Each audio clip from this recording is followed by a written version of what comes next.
Hello everyone, Assalamu alaikum. Bismillah ar-Rahman ar-Rahim. Now we are going to start our today's session.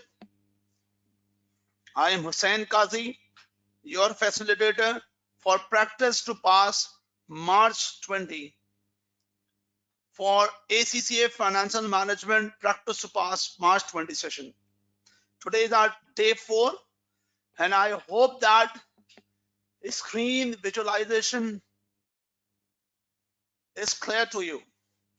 Screen visualization is clear to you and you are getting my voice clearly, in fact so much clearly.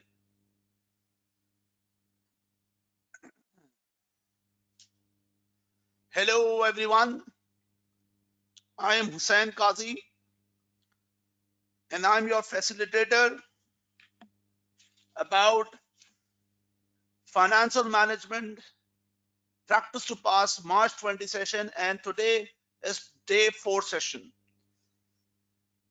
Our today's agenda about the session are business valuation topic, market efficiency topic, and risk management first phase. For your knowledge, tomorrow will be the last day for prepare to pass. That will be the day 5 and includes risk management part 2, financial market aspects, and working capital management. I'm expecting that, and I have a hope about that. You people are getting very much clarity based on these sessions related to the direction for the preparation of the financial management exams. ACCA wants to support you people as much as possible to qualify your exam with first attempt, or at least for March 20 exams, if it's not your first attempt. So we have an expectation that you people are getting our messages very precisely, and definitely these sessions are valuable to you as well.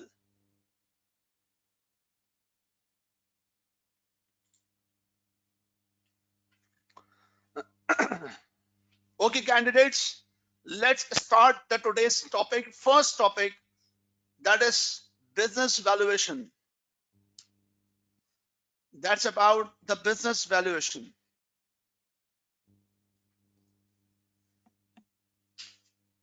Candidates, first of all, the topic business valuation with respect to financial management, the exam scope, most of the times the exam scope related to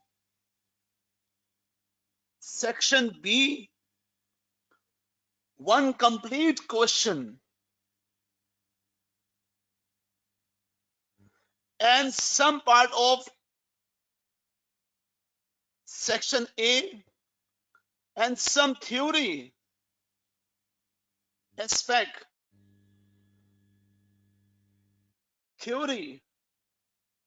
some calculation belongs to section C. But most of the time we have observed that examiner examined at section B one complete scenario based OTQ with 5 OTQs attached to them.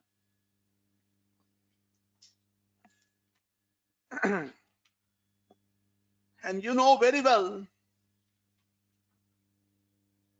the section B questions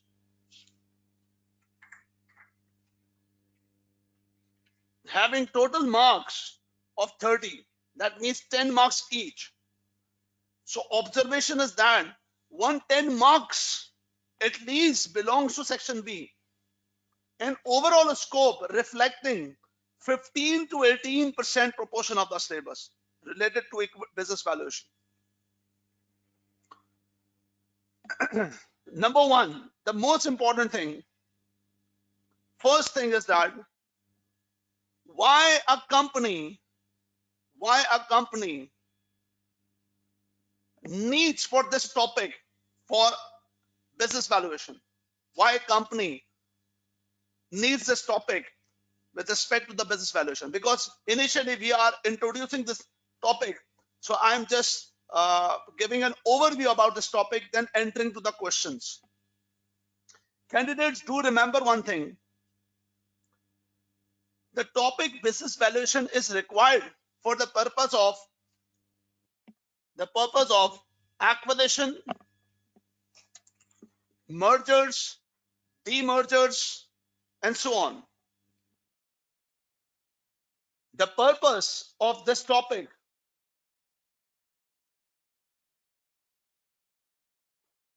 that's acquisition, mergers, disposal of business.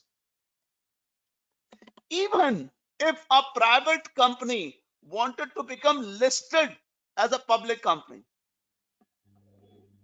if a private company wants to become listed company, so that is what the purpose. Once again, let's suppose you are an acquirer of my business. You are an acquirer of my business. Let's suppose 2005 you are Procter and Gamble and I'm Gillette. You are Procter and Gamble and I am Gillette. And you have an interest to acquire my business. That is, I am Gillette. So, first of all, being as an acquirer, you need to determine what's the actual worth of my company. What's the actual worth of my company? Another example, you are Facebook and you wanted to acquire WhatsApp. Before acquisition, the business sense says that acquirer must have to value the business. Candidates, do remember the important point. Do remember an important point. This is irrespective. This is irrespective of the acquirer. When it's going to acquire the acquiring, the target company, that the target company already have the market capitalization or already have market values. Even though you need to determine the value for your sake, for your benefits, for your purpose. What I'm going to say that, what I'm trying to say that, let's take an example. In a business, every decision must be justified. Justified means if you spend money, if you wanted to invest the money, you must have to justify that investment equals to your required return in future. For example, with business contacts, you wanted to take a decision to acquire a machine. Machine have a market value. Machine having a market value of 100,000. What does that mean? You are a businessman. You need a machine. Machine have a market value of $100,000. If you need the machine, answer me. If you are engaged with me, answer me. I'm going to ask a question. If you need this machine, so should you decide to acquire this machine based on that principle that the market value is 100,000? Is this justified enough that I'm going to purchase this machine because the market value is 100,000? Is that the answer? No. You have to justify it. How to justify it? If the machine is 100,000 and I'm going to purchase now Air Zero, what benefit I will be able to get it? That is present value of future cash flow. You determine the future cash flow, for example, contribution. Then you discount rate. Then you calculate the present value. And if this present value become 100,000 at least, then you will say NPV becomes zero. Zero means your required return meets, your discounted meets. Plus means it's more than your required return. So what you have done with NPV, you have done with NPV to justify your decision about to acquisition of machine. Same case, if I'm asking that you are an investor and this time you don't have plan to acquire a machine, but you have a plan to purchase a business, acquisition of business. You have a plan to acquire a business, and the business has a stock market value. That means market capitalization equal to $100,000. Market capitalization equal to 100,000. So my question once again, if you acquire a business, if you wanted to acquire a business, and my business, you are acquired, I'm acquiring my business, and my business has a stock market total value, market capitalization $100,000. Is this enough to justify that you need to buy? You just take a decision to buy that business? No, never. First of all, you need to determine the value. First of all, you need to determine the value. So in a business context, being as an acquirer, need to determine the value. And same case with the mirror effect, acquiring the target company who is going to dispose of. If you are Procter and Gamble, you offer me to acquire. I am Gillette. So I must have to determine by worth with different contacts the value before selling the matter.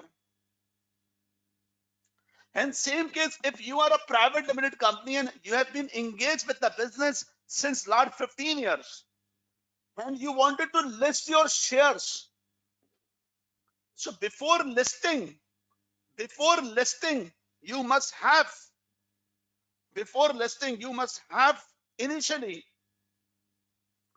to value your equity, you value a business, because this is not justified that since you have been doing business since 15 years and you must have to issue now your shares at par value and you ignore your goodwill and so on.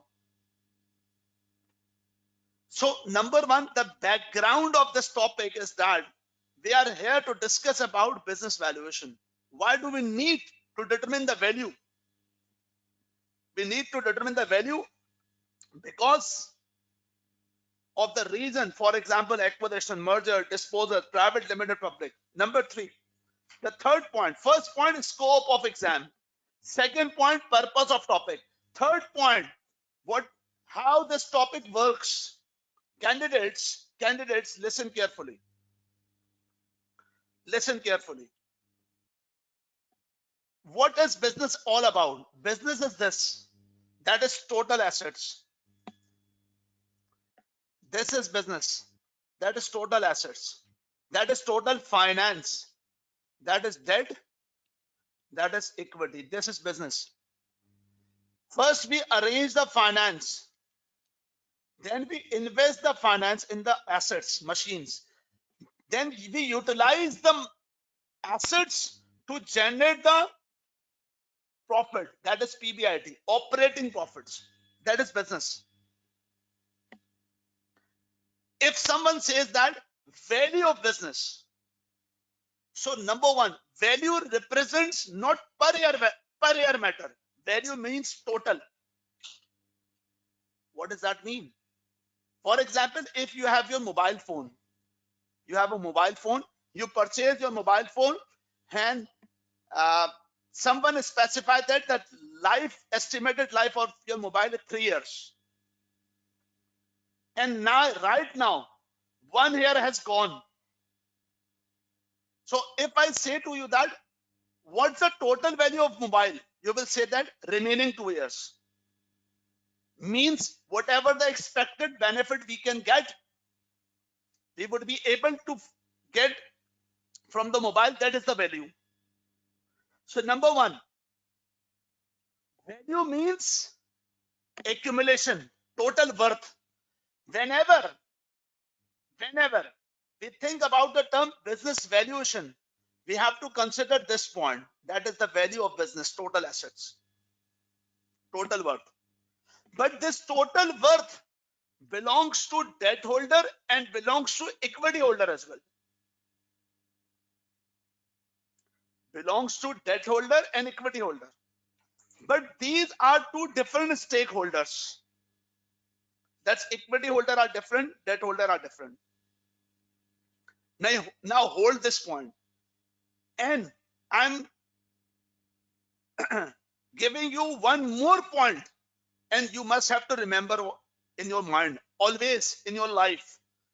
It's a core point. It's a very concrete point for the business valuation. Whenever to study the topic business valuation ever in your life, do remember one point. The topic business valuation is with respect to investor. Whenever we say that equity valuation, you must have to think with viewpoint of equity holder. Whenever we ask you to determine the value of debts, you have to consider the value of debt with respect to investor. Means investor invests in your debts. Equity holder invests in your equity. Always. Once again, with a different point. If we are a company,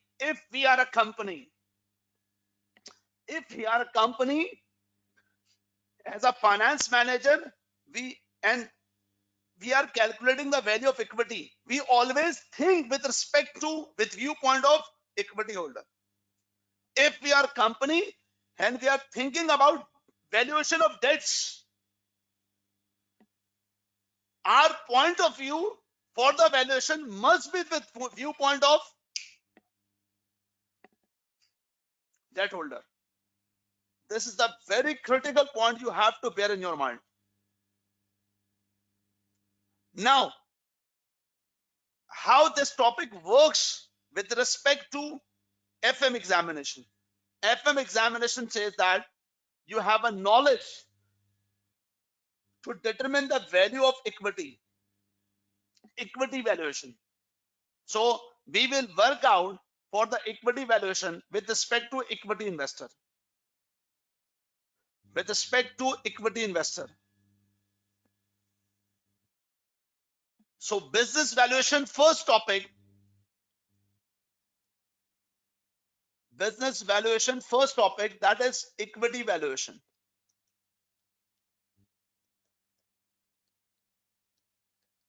Means we are calculating a value of business, but only with respect to equity holder. Equity holder. One thing you must have to clear in your mind, very much clarity required. Valuation means future benefit. What I said, what is the meaning of valuation? Future benefit.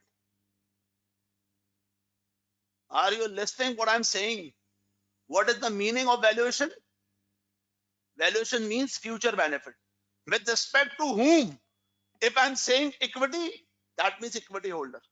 If I'm saying debts, that is debt holder.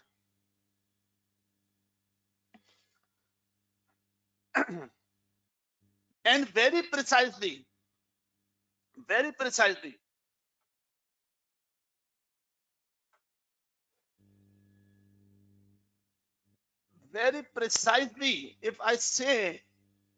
if I cover this point in this manner, you will be very much able to clarify. Business valuation.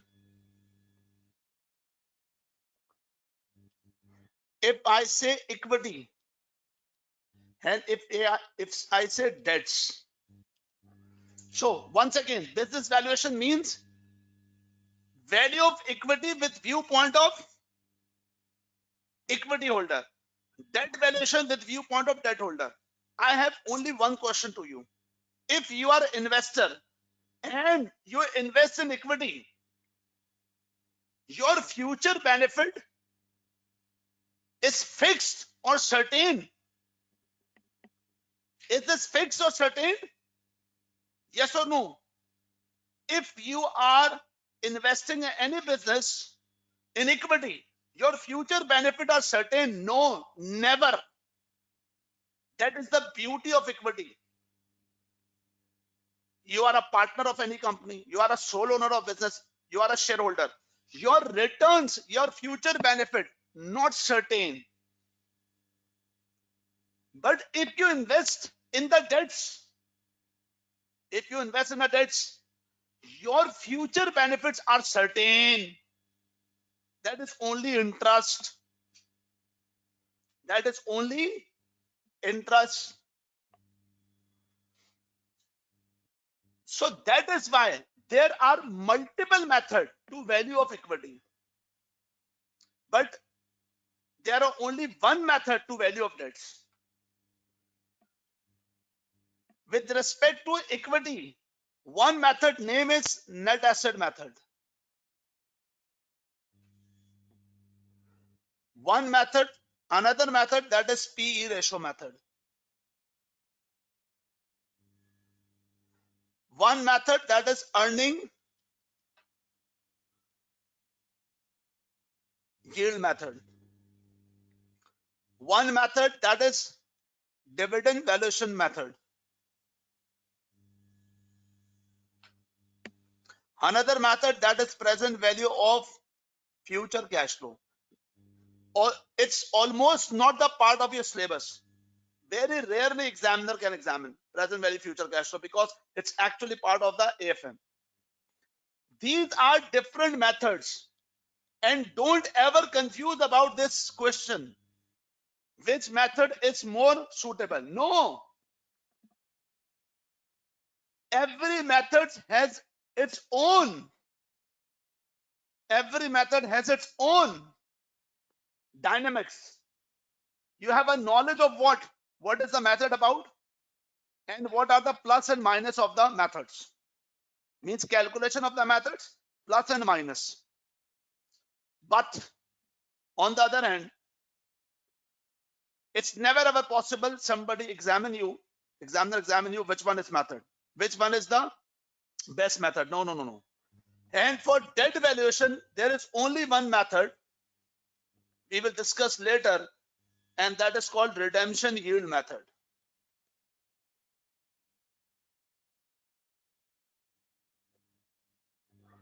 Redemption yield method we will discuss later. First point is equity valuation.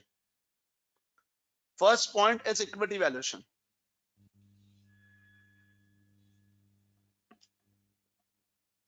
Business valuation, equity. Number one, net asset method. What does that mean? Meaning, what is that meaning? The meaning is realizable value of net assets. Net asset means total asset and total liability. Number one. Number two, very important thing, goodwill has no value. Other intangibles, IA intangibles, having no value except mention some values. Goodwill have no value, zero value. Other intangibles like development cost, like intellectual properties, normally no value, unless exception.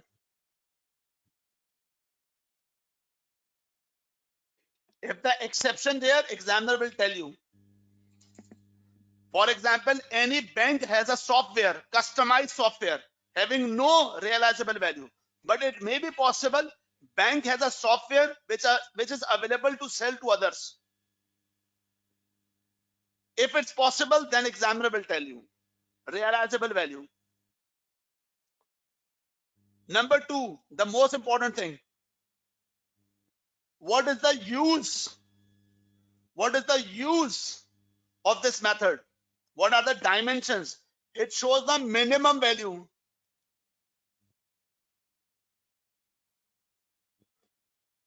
Minimum value of business. It can be used by acquirer for the purpose of asset stripping. For example, you are acquirer, and you are going to acquire my asset. You are going to acquire my business. So you must have to know that if you acquire my business, what is the minimum value of business? That net asset. And even if you acquire my business and then sell that business means shut down the business, not sell, sorry, shut down the business, pay off the liability, sell the asset, pay off the liability. What's the worth? That's called asset stripping. Asset stripping means shut down the business, sell the asset, pay the liability, what is the net worth. But net asset method, the important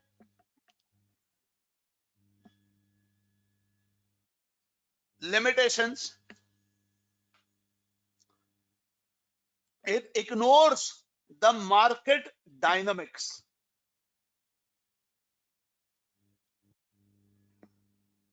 It ignores the market dynamics. It ignores the goodwill. But in fact, in market, the value exists with goodwill. These are the limitations of net asset method. Number one. Number two,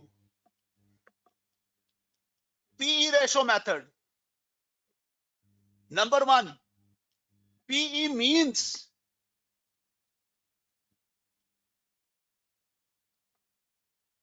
multiple.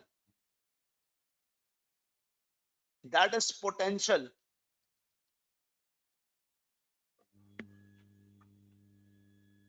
That is potential. PE means potential. How to calculate the value? Earning per, we have already discussed yesterday's session. PE means market value of share, that is P naught, divided by earning per share. If we want to calculate P naught market value share, EPS multiplied by PE. Listen carefully. Earning per share for the year and PE is potential. That means it's become accumulated.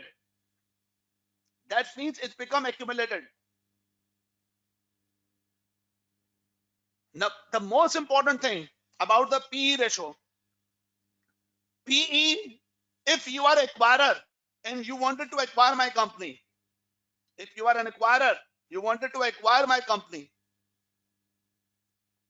if you are an acquirer, you wanted to acquire my company, the most important thing you have to consider that, the most important thing, what is my worth based on industry potential?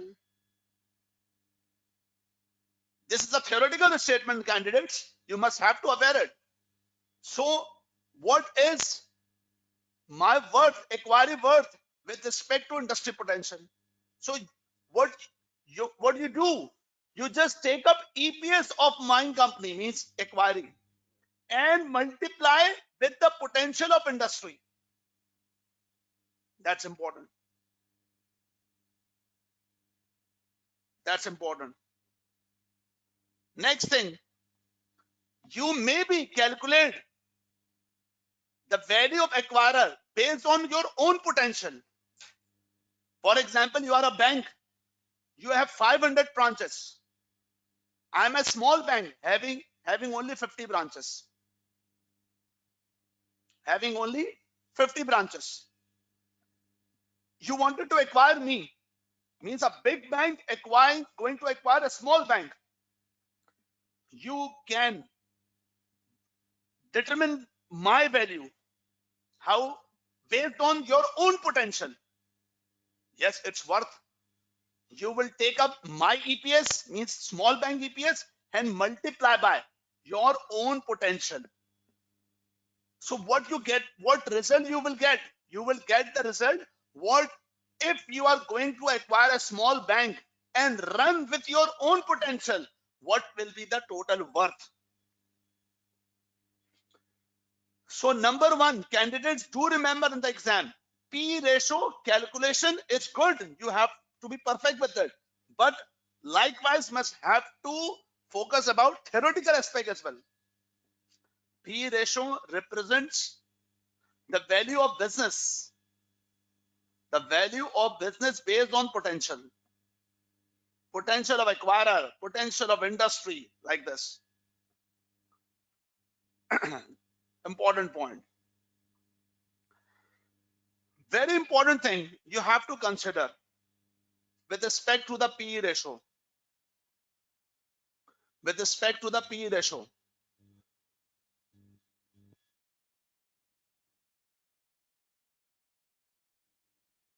Why actual share price, P naught actual share price is not equal to different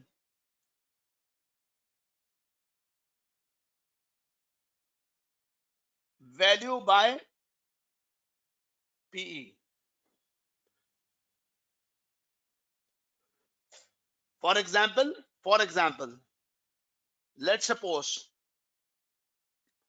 I am ABC Bank. Listen carefully, candidates. That's very much important for MCQs. And my EPS is $10 per share. My market value of share is equal to $120. And the PE of banking industry, bank industry, where ABC Bank belongs, is 15 times. And what the question?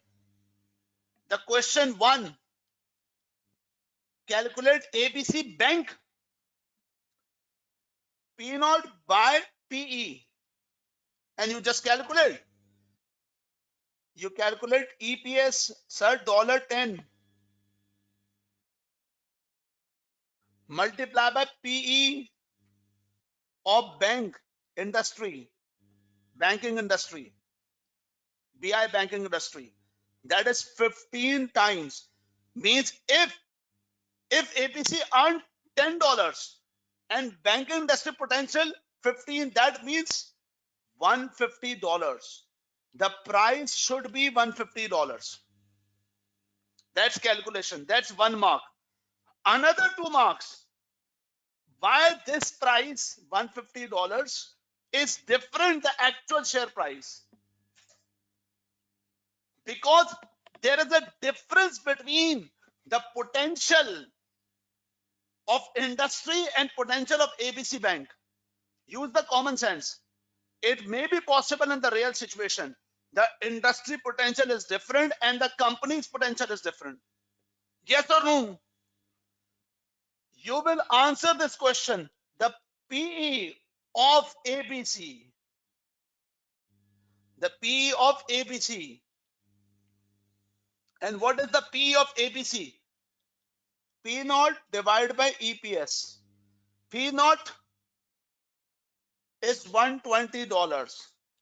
EPS $10. That means the ABC has own potential of 12 times. But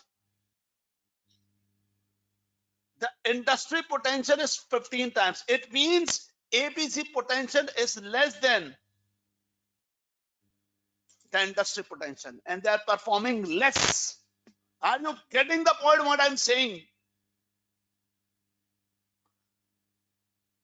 Are you getting the point what I'm saying? And are you getting the directions? What your directions you must have to take for your preparation, not particular to calculation only, also to the theoretical aspect. That's the important point. So this question is important. Why actual P naught not equal to value by PE ratio? Because of difference in potential. If this is the answer, this if examiner asks, you will reply difference of potential. POT, potential.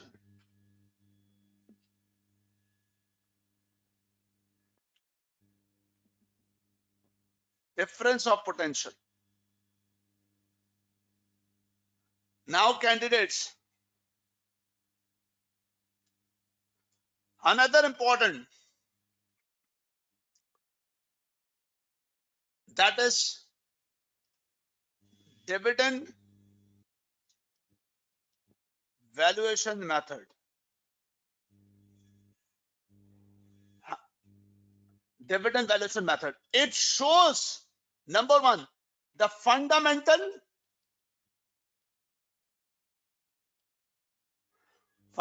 means basic principal value of shares. How it's calculated? How it's calculated? Listen carefully. It's calculated by present value of future dividend. Present value of future dividend. Normally, the dividends are constant. Normally, dividend are constant, but dividend having growth as well. So there are different, your concept should be present value of dividend. Number one, if constant dividend over the period of time, P naught is equal to D naught multiplied by 1 over discount rate. Or we can say that D naught divided by KE. Number two, if growth exists, D naught 1 plus growth divided by KE minus growth. Number three, it may be possible that the company having some dividend aspect in near future. For example, there is certain plant that year 1, 2 and 3, no dividend. With respect to 1 or 2 method, we are assuming that the company will provide dividend constantly based on past. And then present value future dividend is just pick right now dividend and move on. But it's possible that company will have different policy of the dividend.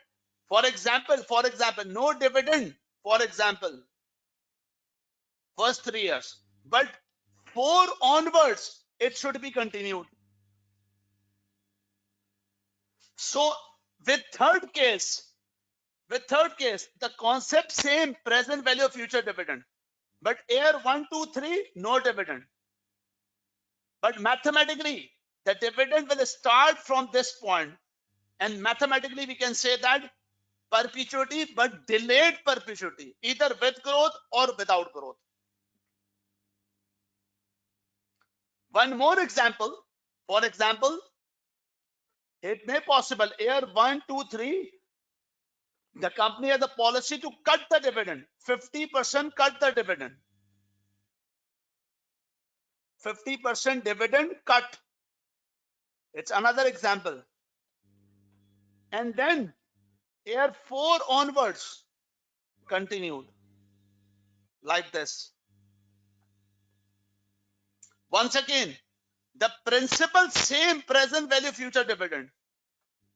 Principle is same, but we will calculate the present value. We will use the present value table here, and here the delayed infinity.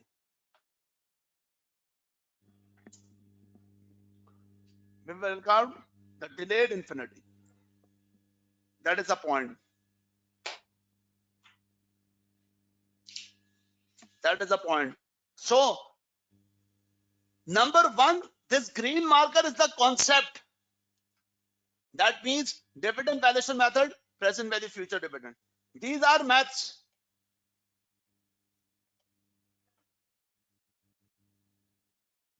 We will work out for the questions later on.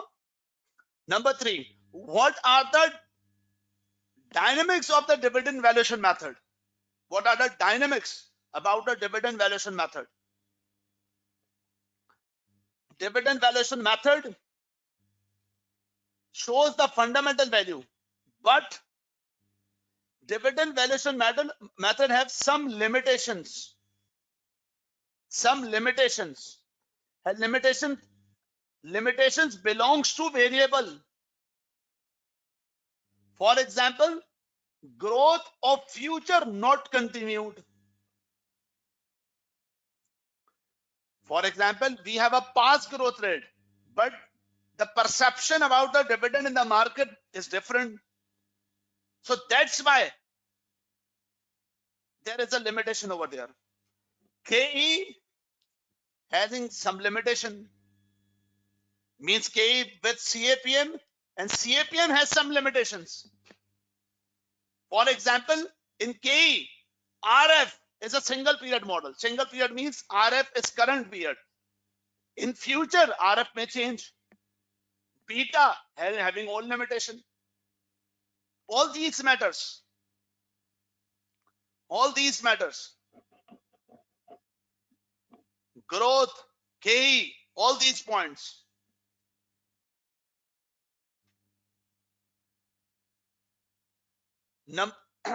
These are the key limitations of dividend valuation. Number 3 point, why actual share price not equal to P naught by dividend valuation model. This is a theoretical aspect. If examiner asks you why, what first have to understand what is the question about. First have to understand what is the question about. Candidates, here the question about why the share price is different from the fundamental value. There are two reasons. Number one, because of this limitation, growth KE, because of some limitations. Number one. And first thing is limitations. Number two, market share price is not equal to fundamental because market is inefficient.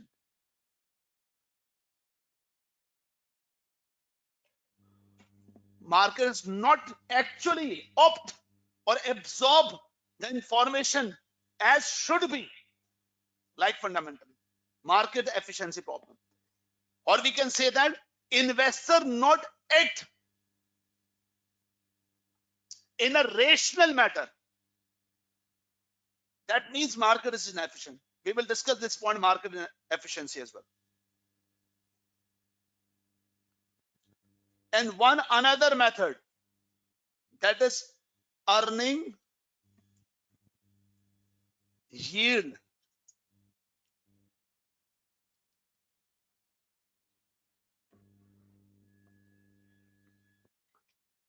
This method shows earning per share potential of company. Earning potential, EPS potential, earning potential shows how earning yield means EPS divided by P naught. Do remember, this is the reverse. This is the reverse. No, what is the formula of PE? PE formula, P naught divided by EPS. So this is the reverse of PE ratio. Do remember that point. But how to calculate the value? P naught is equal to EPS divided by earning yield. That is without growth. And with growth, EPS 1 plus growth of EPS, KE minus growth. The most important limitation, the most important limitation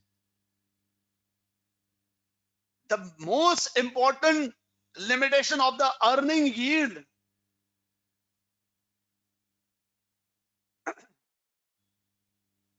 the most important limitation of the earning yield is that it shows the earning per share potential, but actually earning per share belongs to shareholder, but some part retained to the retained earnings, some part related to dividend,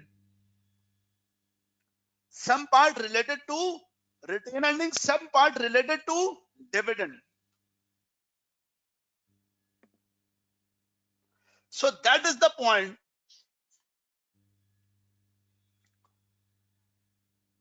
What the benefit the investor getting from company? I repeat my question, sorry. If an investor purchase the shares, what are the expectations? Two expectation. Capital gain, dividend. Number two, dividend. Number one, capital gain. Number two, dividend. Company will not provide the capital gain, but dividend. So, investor perspective, what's the expectation? What's the expectation of the investor from the company? That is not complete EPS, but dividend. So, dividend expectation is actually the benefit, and which is missing in earning yield. Missing means earning per share, it's not the complete benefit, but the benefit is dividend. So examiner can ask earning yield method, but in a least manner, only the calculation. Candidate, based on this discussion, now how the examiner can ask the question?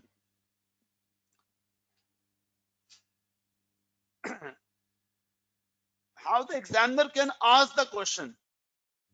Candidates, please read this question. The very important question. Phoebus. Don't worry, I will reply you later on about your confusions. But right now, please be with this momentum. Read this question, Phoebus.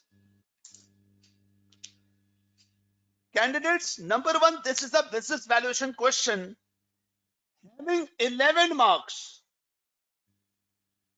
Having 11 marks. And marking scheme says that part split it in two parts. Calculate and discuss. Calculate and discuss. That is 4 marks related to calculation and 7 marks related to discussion.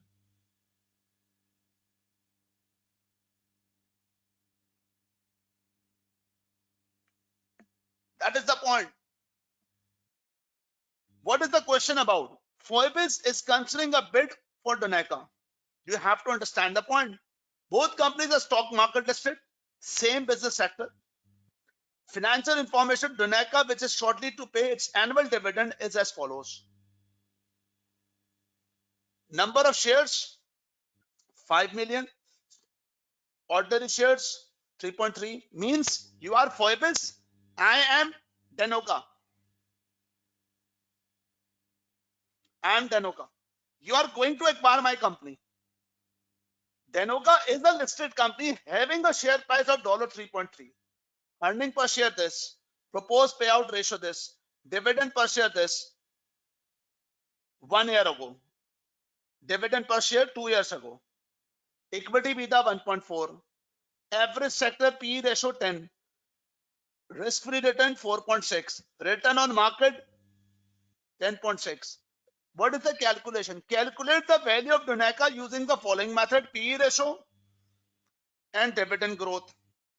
And discuss the significance to a Phoebus. The value I have calculated in comparison to the current market value of Doneca.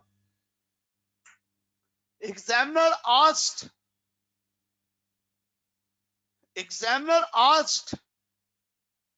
you calculate as a acquirer need to you calculate the Danoka company value and discuss why Danoka company valuation is different from the actual share price. So you have to approach the point like this. Number one, PE ratio. You have to be very much clear. Number one, equity valuation in the exam.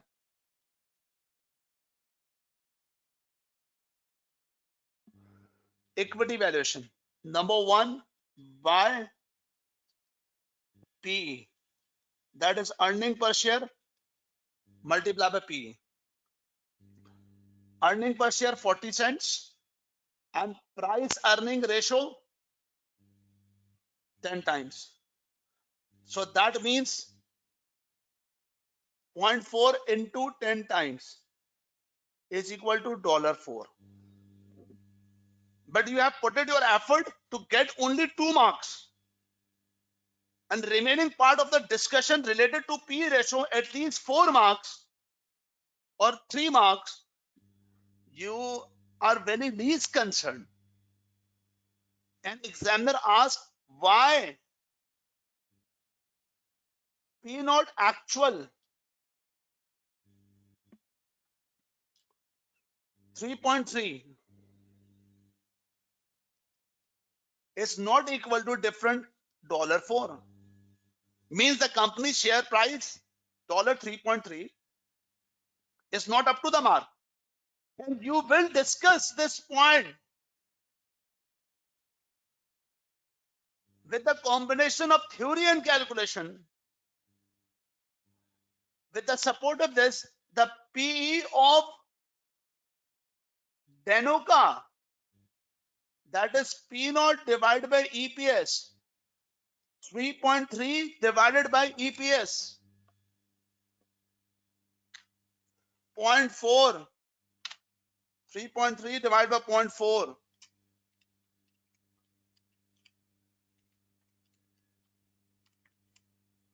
That is 8.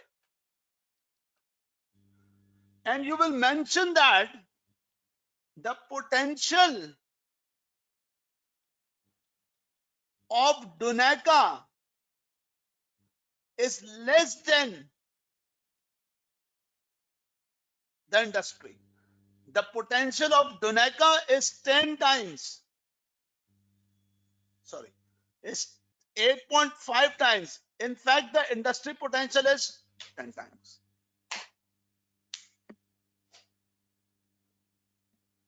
Are you getting the direction? What we will use the direction to throw your answer? Reply me. If you are really, if the session get worthful for you to get the right direction, be interactive with me. Same point by dividend valuation model. Number one, you will get the part P naught.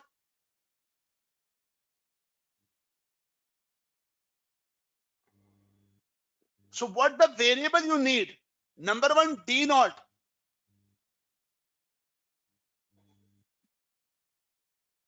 What's the D naught?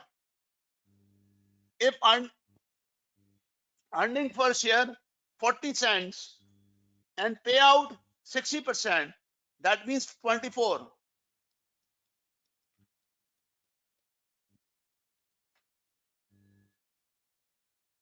Number two, growth of dividend.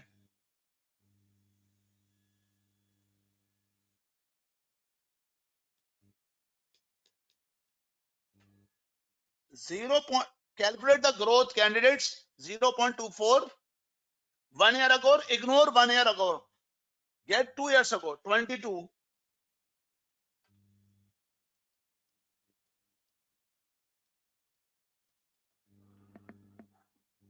Reply me. What's the growth rate? Reply me. What's the growth rate? Be interactive. Be interactive with me. That is the key point.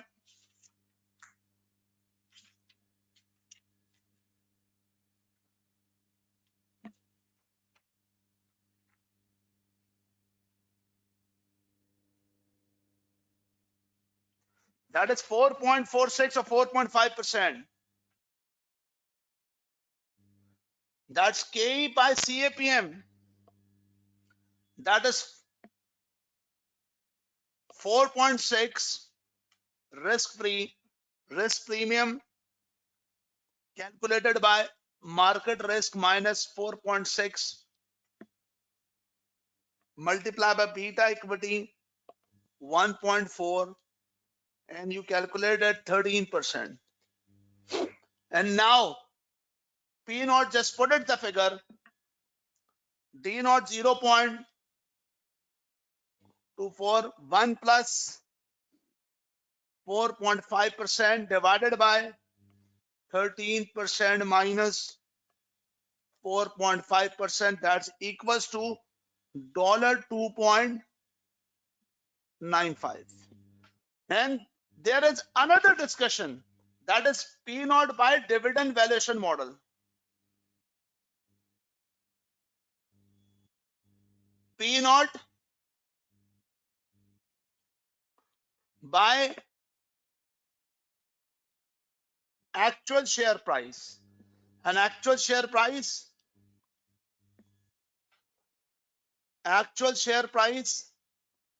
that is $3.3. Why these two are different? Why actual share price is higher than the fundamental value? Here the price is higher. Why the actual share price is higher? Maybe the dividend perception is higher. Number two, the potential about company in actual market is not incorporated because market is not efficient. Efficient now means something positive about the company, it's not absorbed in the market. Growth rate perception may be different as compared to the formula in the actual market. These are the points. You can also mention the KE aspect, KE matter.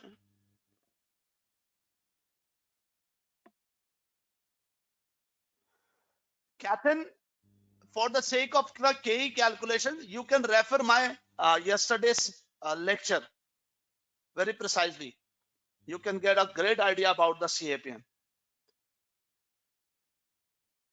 Candidate, this is how to perform the answer. And that is what I have already pasted the discussion about this.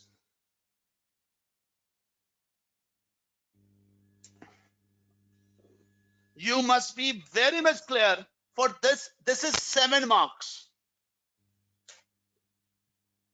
You can read accordingly. Now you must have to, whenever you review the topic, you must have to read it accordingly. This is what the ideal answer. You can get by P ratio, current share price Donaka 3.3 equal to P ratio 8.25. This is lower than the average sector P ratio 10, which suggests that the market does not view the growth prospect of Donaka as favorable as an average company in that business sector. This implies that an acquisition by Forbes could result improved financial performance of Donaka assume that Phoebus competence skill transfer to Danaka. Means if you are Phoebus and you are taking a company having lower potential, as an acquirer, what you will think? You will take up the business, number one, with a lower potential and put the company with own system of Phoebus and run the company accordingly. Dividend growth model method valuation resulted 14.75, lower than the current market capitalization, 16.5. Candidates here, the calculation made on total value, but you can refer the answer per share. Same mark, either total value per share. It's better to discuss with per share to save the time. Current share price may be artificially high due to bid rumor. This point is very important. But shareholders are unlikely to accept much lower than this.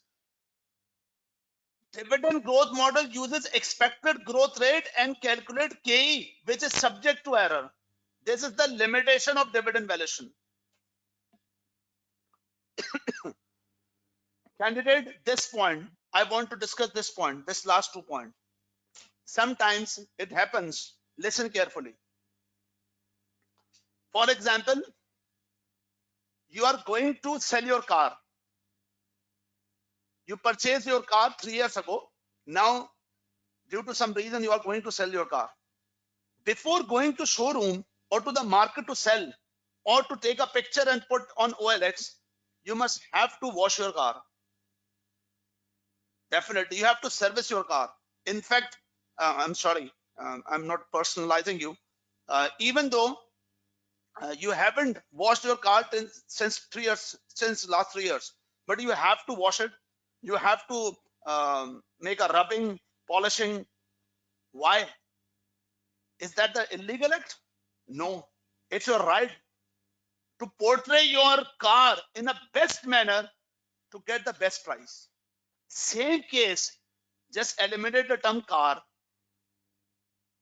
and put my example according to the business. You are going to sell your business. So you must have to make an initiative in the market to show your best potential. So sometimes it may possible the acquiring during bidding time penetrate some information into the market about the future potential of the company, about the future dividend of the company, about the industry potential of the company. So artificially price become increases, and this may benefit to the acquiree during negotiations. So candidate, that is all about that I have done with the equity valuation, and we can attempt this March-June 2019 question. March-June 2019 question. I strongly suggest that you must have to attempt this question, and if the time available, the spare time available to today's class, then I will solve this question. Otherwise, you have to attempt accordingly, and you can ask me on the WhatsApp group. So this is the most latest question available on the ACCA, that is March 2019. It's very simple. A calculation with a net realizable value. In this question, there is a goodwill mentioned. Goodwill. You have to ignore the goodwill. Earning yield methods, very simple. Theory about asset base valuation, something about market imperfection, and one theoretical aspect. So you have to complete this question, ask me anytime on the WhatsApp group or the Facebook or on the Facebook. Thank you. So candidates, next thing, what we have done till now, we have done the equity valuation. Once again, whenever you study the topic equity valuation, business valuation, you have to think accordingly, the investor perspective, the value of equity with respect to future benefit.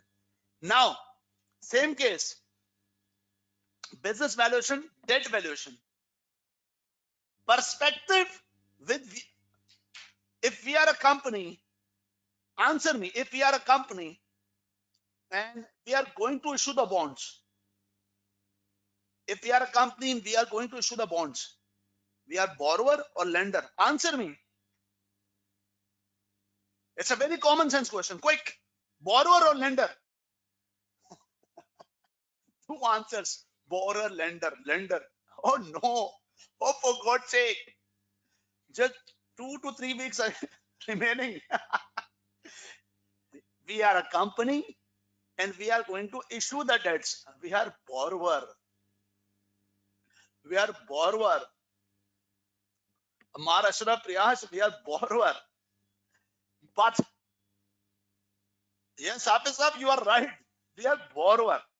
But someone means investor will invest, buy our bonds. Buy our bonds. So that means investor. Also, we are a company and we need to value the bonds with respect to borrower point of view. But always think with viewpoint of investor. Yes, he is a lender who invested. The person who buy our bonds is actually investor. So value of debts, what will be the value of debts? That's the topic, debts valuation. And to calculate the debt valuation, the method name is redemption yield method. And what does that mean? Redemption yield method. Redemption yield method means present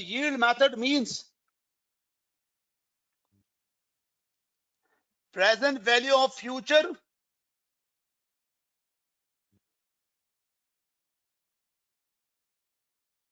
interest and redemption, if any. Because what the investor is expecting from the investment in debts, only interest, sood, interest and the principal in the case of redeemable debts. So there are two aspects.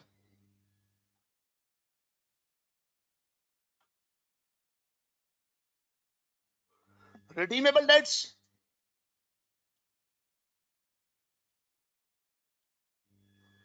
and irredeemable debts.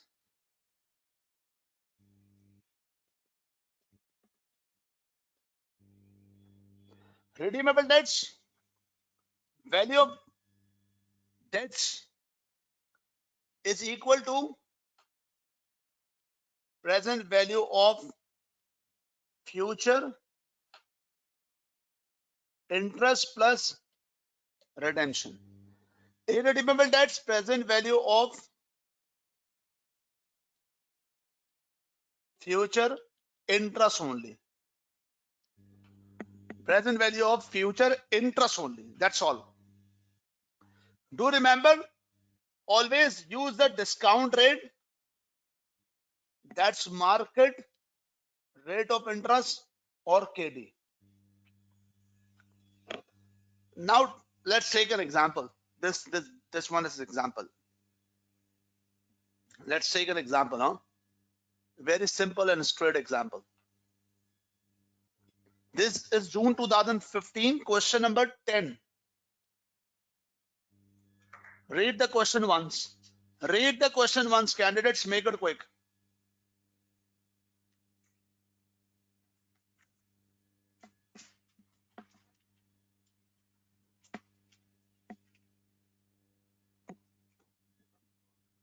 A company has an issue, loan notes with a nominal value of $100. Interest on the loan notes, 6%. Interest on the loan notes. The 6% is coupon rate, candidates. Coupon rate. The loan notes will be redeemable 8 years. Redeemable 8 years time.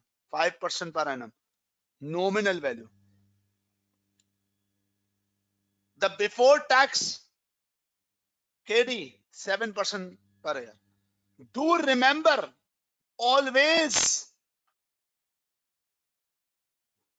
KD before tax for debt valuation. Always KD before tax debt valuation. Make it quick. Calculate the value.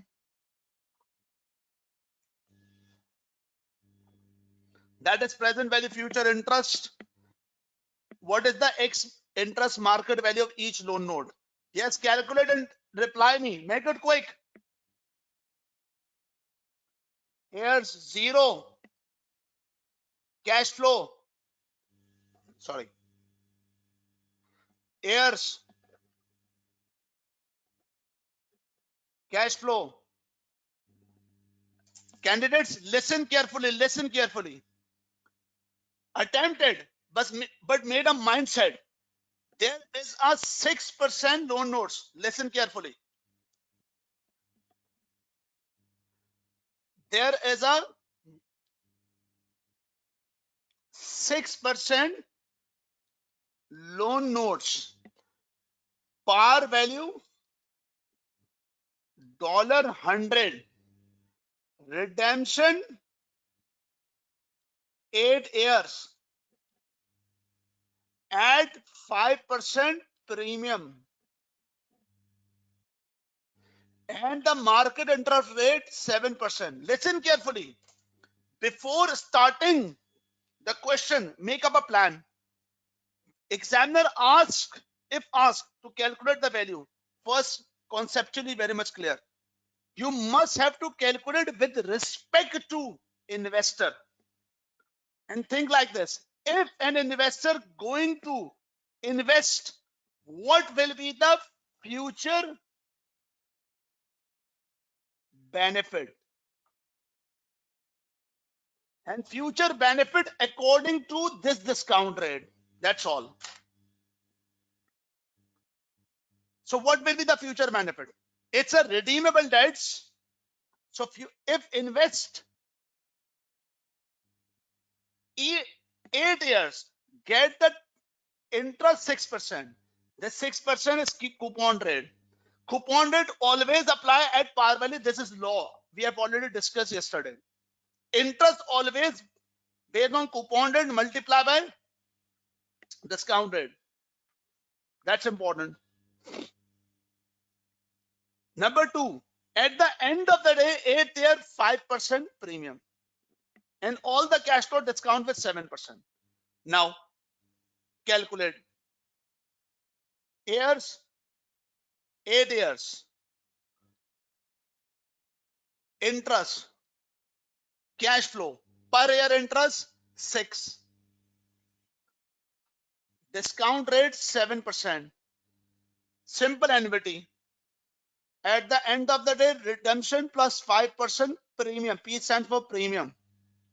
At the end of the day, 105 discount rate. 8 years discount rate, 6%.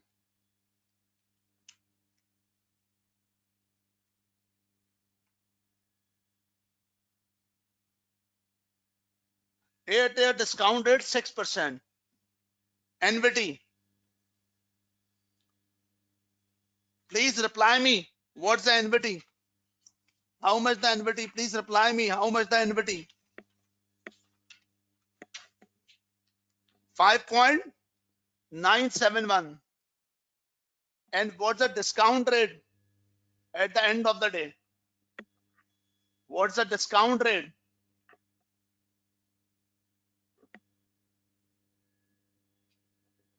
At the end of the day, that is 8 year. Be with me. 0.582. Yes. So present value 6 into 5.971, 35.83,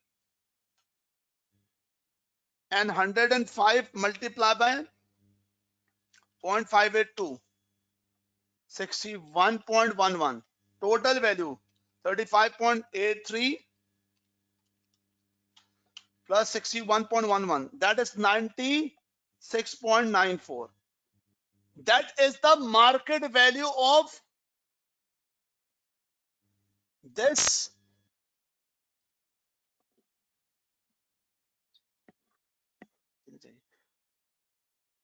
market value of 6% bonds. 96.94. And that is the answer. That's the answer, 96.94B. Okay, candidates, now move on. I hope that you got the idea about it very perfectly. That's good.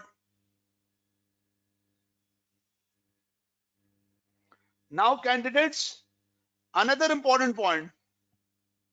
Another important point.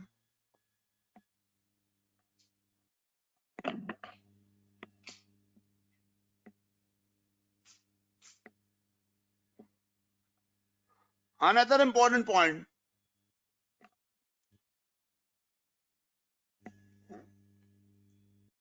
Value of convertible debts. Value of convertible debts.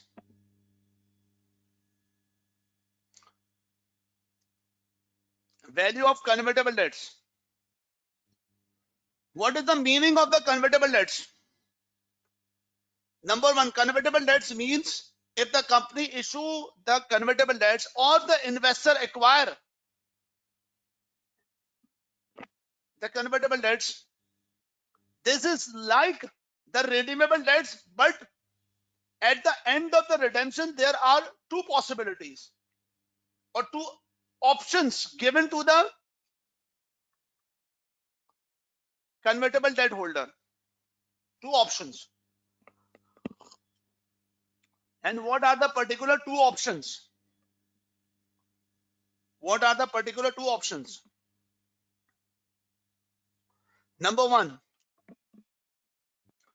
future benefit, FB future benefits. For example, if there are convertible debts having 5 years, year 1, year 2, year 3, year 4, year 5. So convertible debt holder will get the interest like the redeemable debts.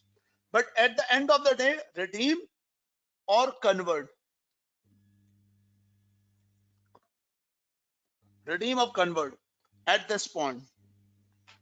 So whenever we calculate the present value of future benefit, we will take the interest, yes.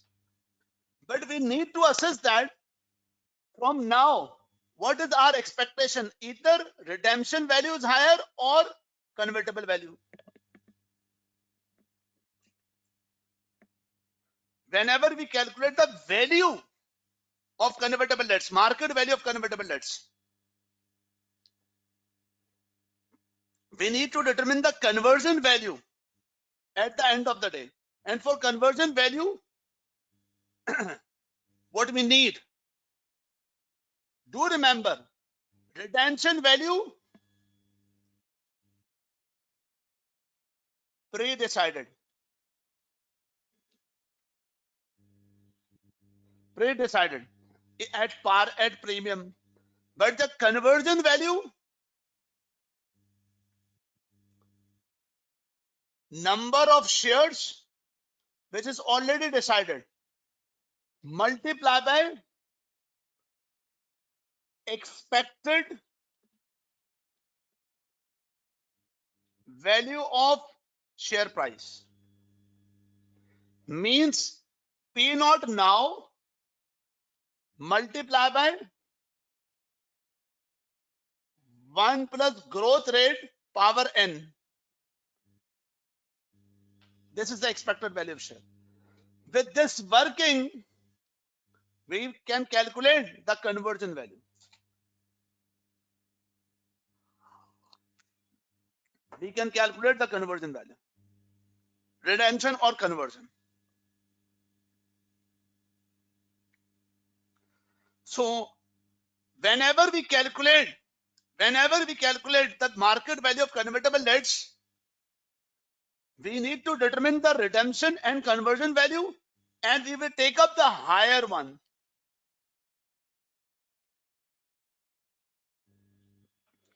We will take the higher one. Before moving the question, you have to consider a very much important thing. And what is this about? With respect to convertible debts, there are three concepts. Number one, market value, as discussed above. One thing is floor value. Examiner can ask you floor value. Means value of convertible debts based on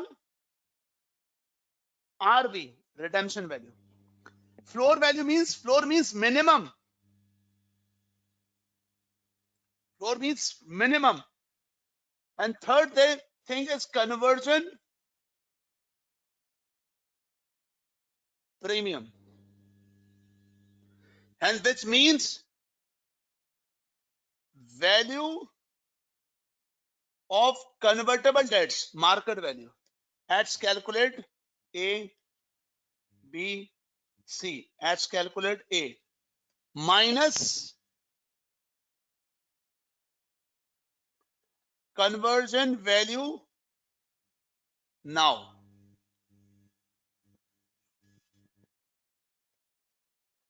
Whatever the difference, that is called conversion premium. Whatever the difference called conversion premium.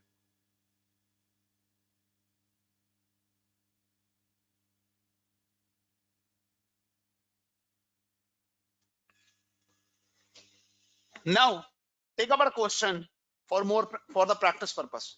This is the question. This is the particular question. I will do this question in a very quick manner, because we need to discuss the market efficiency next topic, and we need more time for this. We require more time. Read the question first. Read the question first.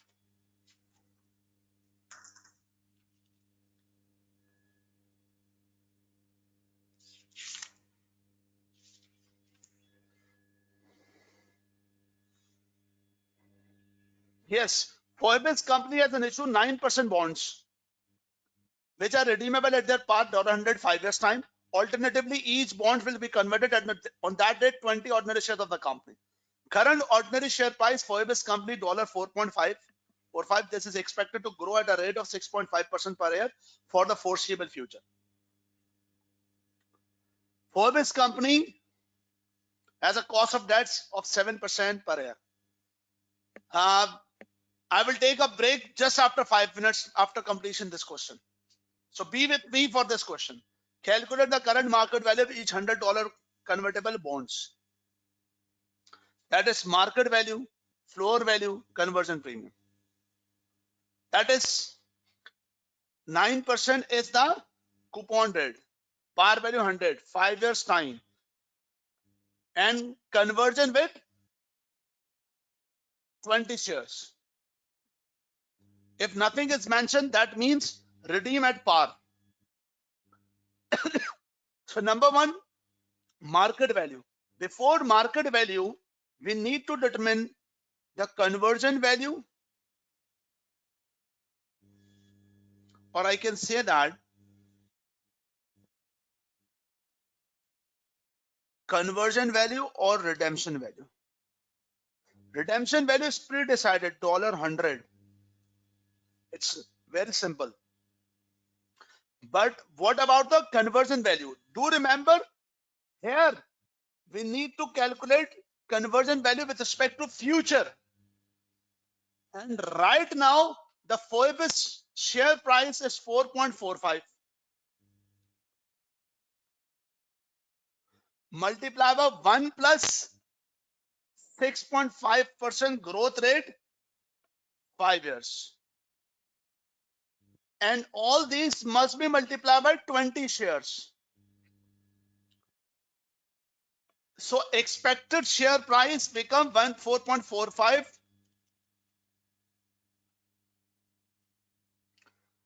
multiply by 1 plus 1.065 into 20, that's equals to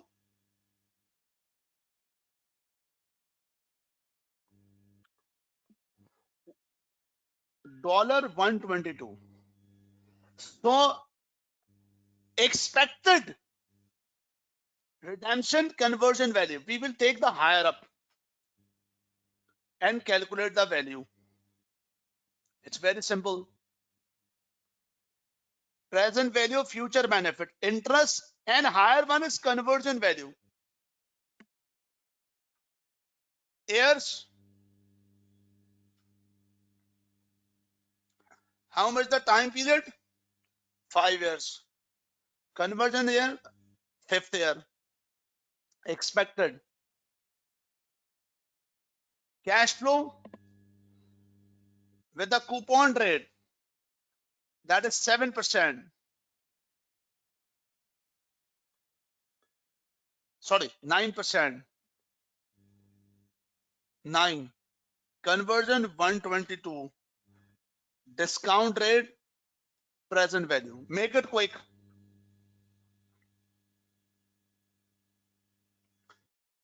If you put the discount rates values directly, I'm putting the value, that's 123.89. That is value of convertible debts. That is value of this convertible debts. It's very simple, this value of convertible debts. But the important point is that this is the first requirement I've done.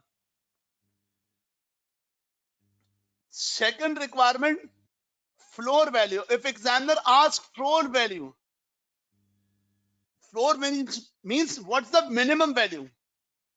What's the minimum value? This is the market value, 123.89. Floor value means minimum value, at least. So if the investor going to invest the convertible debt, the minimum value the investor can get, the redemption based. Redemption based. So what we will do, interest with respect to the time period, 5 years, same.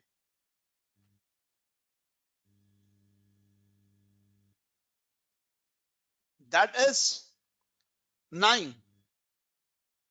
Discount rate, always use discount rate, the market value. This is the cost of debt, 7%.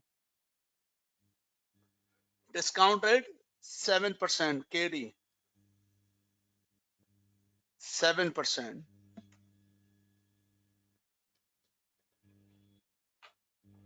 Redemption, 5th year, 100. Take the present value. Definitely, that is the floor value. And it is something 108.2. You can check the answer accordingly. 108, 107.9, like this. Candidates, last point. Last point, very important.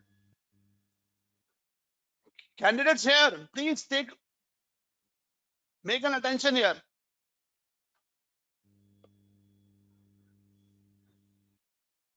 Conversion value. Candidates, listen here. Sorry, conversion premium. This is with viewpoint of company. Company as a borrower or lender? Answer me quick. Company as a lender or borrower? Borrower, yes. If the company is going to issue the bonds, so the company must have to issue with this market value. Do you agree that's yes or no? Yes, we calculate with viewpoint of investor, but this value can used by the company. Can use by the company. The company can use 123.89. So we must say that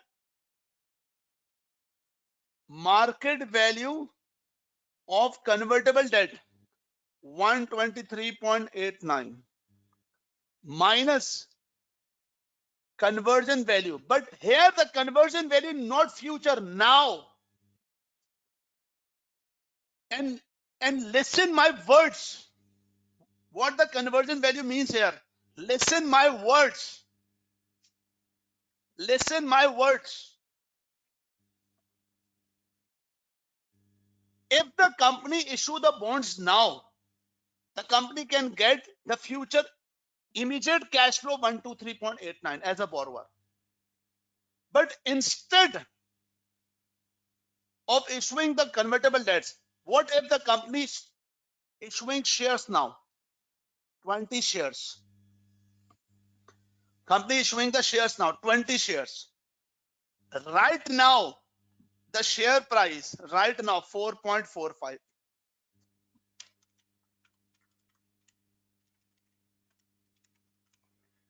So the company can only get the money 89. So what is the conversion premium, CP? The company has, it's, if the company should issue convertible debts, instead the company issuing the share 20 shares now. So how much the extra premium the company is getting? That is 34.89 as compared to shares. So do remember, if examiner asks theoretically in the MCQs, conversion premium is calculated with respect to company as a borrower. This is the true statement. And this is actually the comparison between the company getting the more funds, that is 34.89 from the convertible debts as compared to shares. That's all. Take a 5 minutes break. Listen carefully. Candidates, take a 5 minutes break. I will start the session immediate after 5 minutes. First topic, that is market efficiency. And then I will start the risk management and take another break of the 5 minutes during the risk management. So 5 minutes only.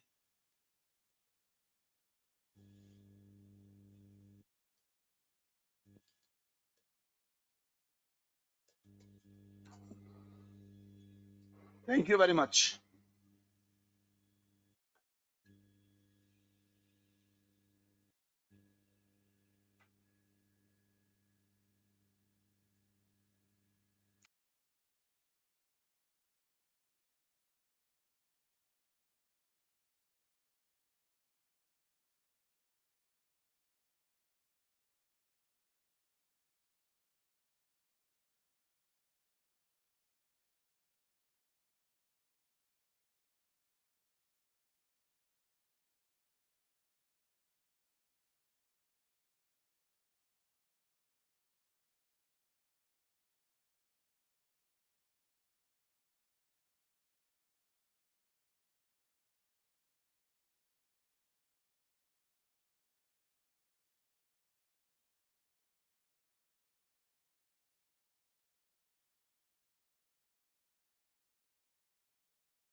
Hello, everyone. Can you hear me?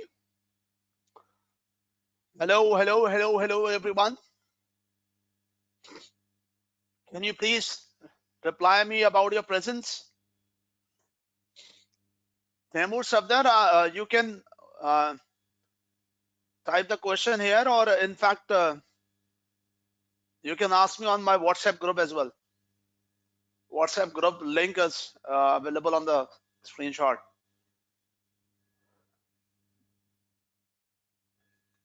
Okay, candidate, there is another topic. There's another point that is about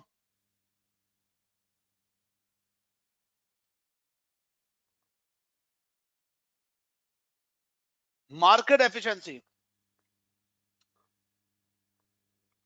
You must have to attempt this question as well, huh? Coral, December 16, very important question for stock market efficiency. I'm sorry, for business valuation. These two questions. I will hand over you the handout. You must have to attempt. Okay, candidates, this one is a topic. This one is a topic, stock market efficiency. Stock market efficiency.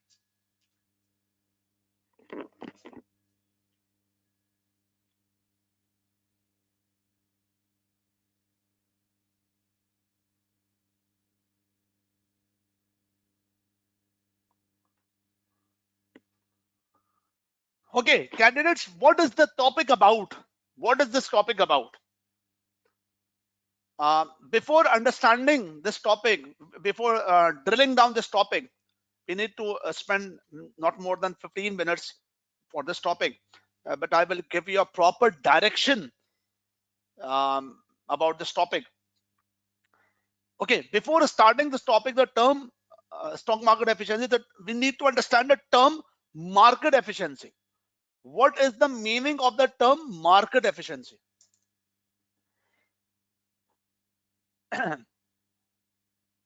Right now, the term market, I'm not discussing the term stock. Any market, any market. For example, the market related to buying or selling the car, the market related to buying and selling the mobile phones, any market. The term market efficiency means, you know very well, the term market means where buyer and seller exist, either temporary, permanent, virtual, physical, whatever. For example, there's a market of the mobile phone. There's a market of the mobile phone, different sellers having different brands, different buyer like you. What is the meaning of market efficiency? Efficient market means how well the price penetrate to the market and affect and absorb to the price. Ideally, the market is efficient where any information, positive or negative, enter into the market and absorb into the price. So you must have to bear in your mind, market efficiency means how well the price truly, fairly affected on the market, on the products. That's called market efficient. So one thing you have to know before entering the topic, huh?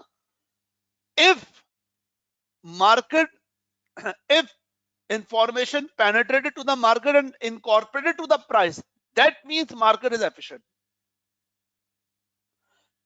If it not happens, that means market is no efficient. Market is inefficient. Any of the market at any time, information affect penetrated but not hit to the price.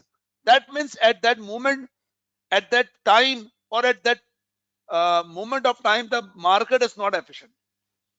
And this phenomena may happens one time, more than one time. It depends.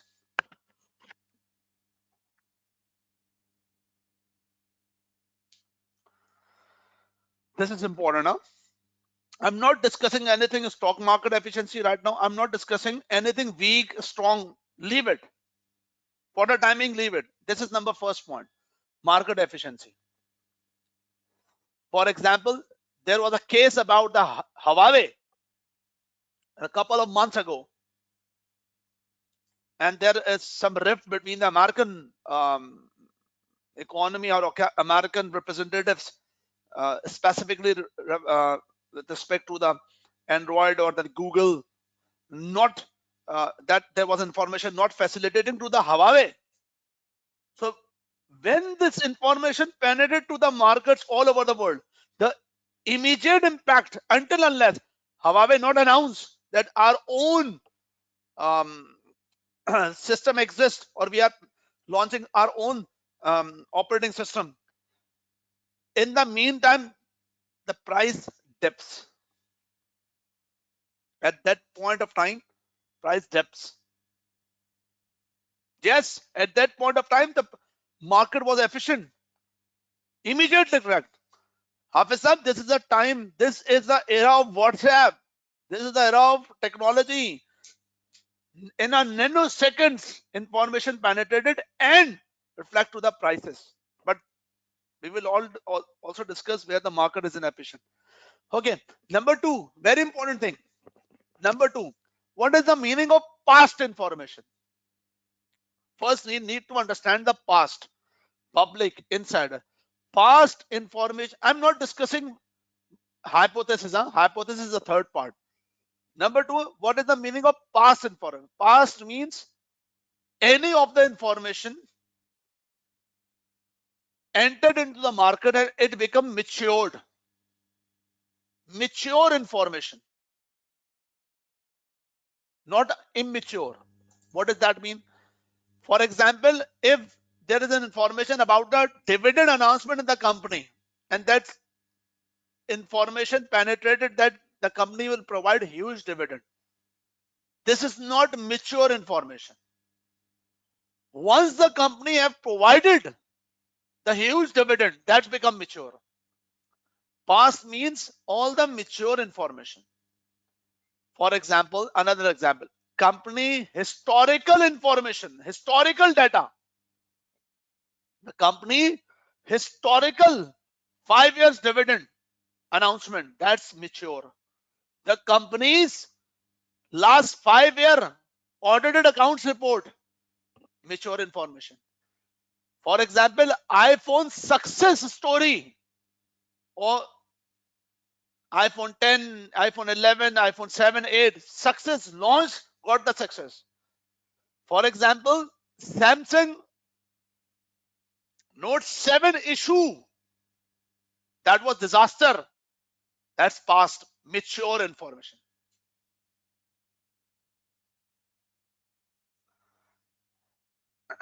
Mature information, mature. The information already penetrated to the market and hit it.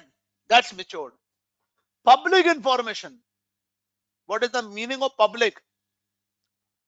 Public information means announcement, either mature or immature. No, it's not the mature information. Public information, that immature information. For example, uh, Huawei is going to launch new operating system. It's not happened now. That's announcement, public information. Toyota is going to launch next generation engine. iPhone, it's now going to change 180-degree um, the style of the phone. That's announcement. That's not already happened. That's immature or just announcement. So-called we can say that sometimes these information deliberated to the public. Insider means secret information which yet not disclosed, which the company wants not to disclose. But if it's become disclosed, that's become public. And disclosed, become public, and actually happened, that event passed. Some of the thing, for example, Apple wants to launch a product, launch another product, but wait for the right time. Wait for the right time means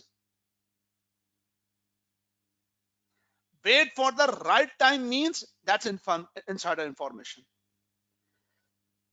iPhone deliberately announced we are going to announce a product that having a 180-degree change. That's the teaser. Teaser means public information. And now iPhone, listen my words. And now to get the attraction, iPhone announced a date. This date we will announce. We are going to launch our product. That's secrecy. This information also public. The day happens. I mean, the day comes and new product launched with a great launching function. That's become launched. If the product launched and number of days has spent, that means product become past. That's the information become mature. So first of all, we need to know about the term market efficiency. Number two, the term we need to know about what's the meaning insider, public, and past. And now there are three tests which has performed couple of decades ago. That test called hypothesis. I mean, first test called weak form efficiency.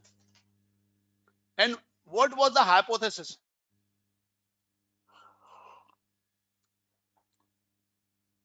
There was a test where said that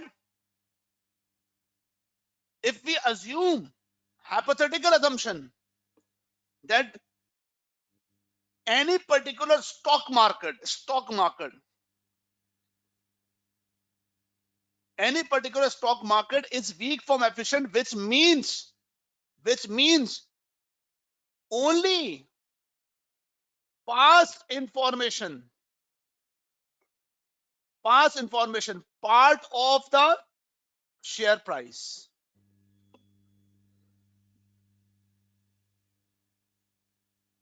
And public information and insider information.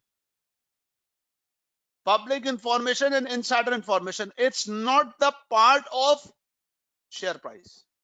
Sorry.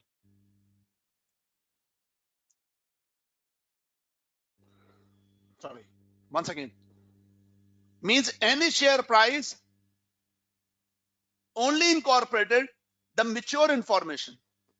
If the public information comes up, that's not affected to the price.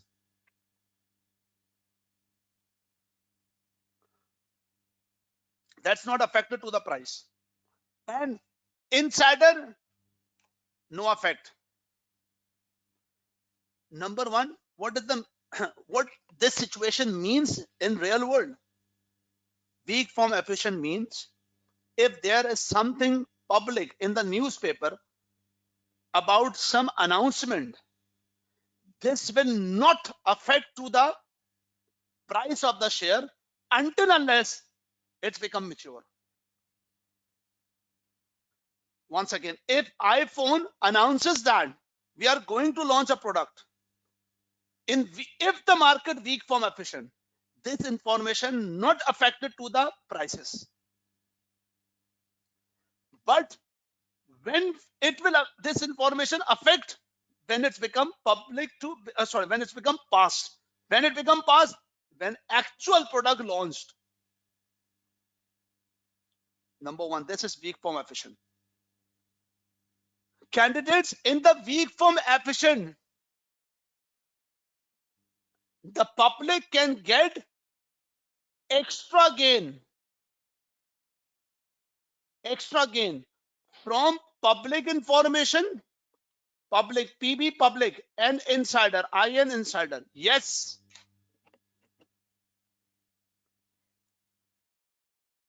weak form efficient, random hit to the market. Random. What does that mean? Random means if something publicly available and the market is weak efficient, not affected to the price, but it's become past. So all the information affected to the price collectively means random. Collectively is random.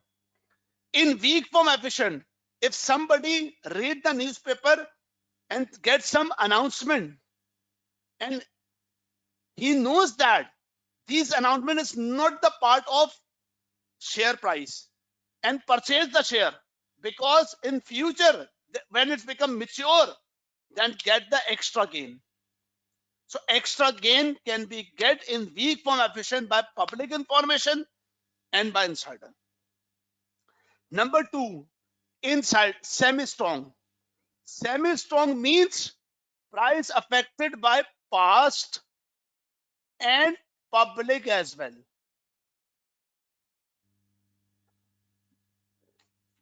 This is a real form market.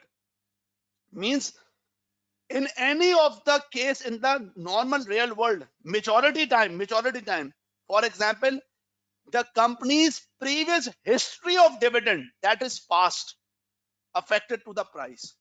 And if the company has a plan to announce a mega historical dividend and it's already penetrated to the market, not complete details, but some details, the company is going to announce a huge dividend. So that information public also part of the price. So in this case, extra gain only possible in the case of insider. So semi-strong form efficient capital market, the extraordinary gain can be possible, but only with insider dealings. If somebody has insider information, can get inside extraordinary gain. But do remember, in semi-strong form efficient market, listen this statement carefully. By reading the newspaper, by read means public information, just observing the television shows and reading the past accounts, we cannot gain extraordinary. But do remember, we are talking about extraordinary gain. We can get normal gain through newspaper in a semi-strong form market. By reading the newspaper, getting the public information past, we can get normal gain, not the extraordinary gain. In the weak form efficient, historical past data observation, we can get normal gain. But in semi-strong form market, we cannot get any gain from the public information, extra gain from the public information of the past history. Last one, semi-strong. Semi-strong means in semi-strong means, sorry, strong form, last one, strong form. Strong form means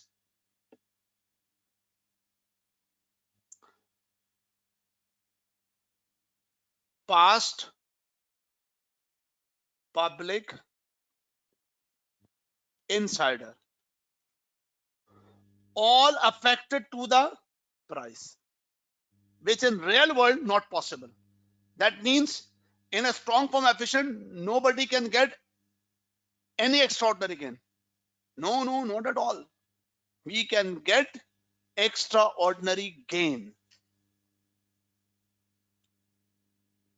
We can get extraordinary gain with respect to semi-strong, weak form. In strong form efficient, if examiners say extraordinary gain, you will mention not at all. Means all the information already penetrated. But 3 hypothesis means weak, semi-strong, strong. There is also a market where we can say that no efficient. No efficient means Market is not moving in any of the information, not even the past. No efficient. There's a question about chartist, the term chartist. Chart means history. Chart means history. Listen carefully. Chart. For example, years. For example, dividend history. And our now position is this. Now position is this. Eh, This is now.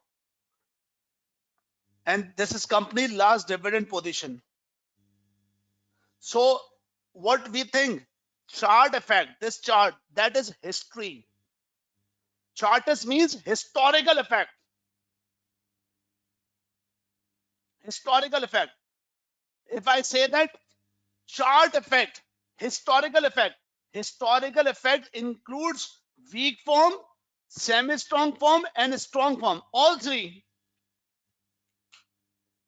Price in the weak form incorporated the history. Price in semi-strong form includes history, past and public. So past is common. Strong form efficient includes then price incorporated, past, public, insider. That means past is common, all three. And the term chart reflecting the past term. Now candidates, now all of you can read. If examiner asks you in theoretical, what is the meaning of stock market efficiency? You have to write, you have to make a heading, stock market efficiency, and this is introduction. Meaning of market efficiency. Stock market is efficient where share price vary in a rational way.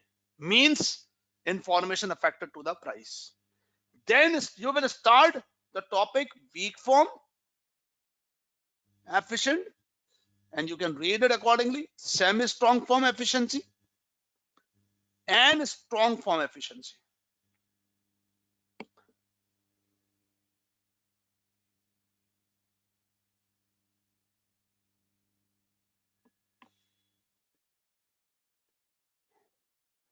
And a very important point, you have to read accordingly. Stock market efficiency is a topic, but stock market efficiency, why it is important for the listed company? Why it is important for the listed company? Why it is important for the listed company? Listen carefully. If you are a financial manager of any company, listen carefully, class. This is the very important part of the last 2 to 3 minutes discussion. If you are a finance manager of a company and there is a situation of what? And back of the mind, assume that market is semi-strong. There is a case. What is about the case? There is a case that you have an investment opportunity and you are very concerned to take up this investment opportunity to maximize the wealth of shareholder.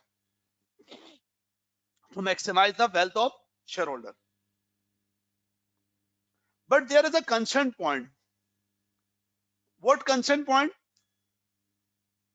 You are thinking for the sake of shareholder in a positive, in an honest way, that the right source of finance is not debt, it's not rights issue, but to curtail the dividend.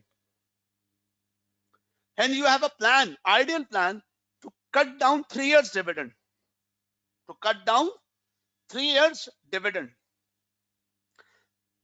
And after 3 years, save the money, invest in the project. Not getting the money from rights issue or debt. But 3 years, cut down the dividend, 80-90% curtailment. But on the other hand,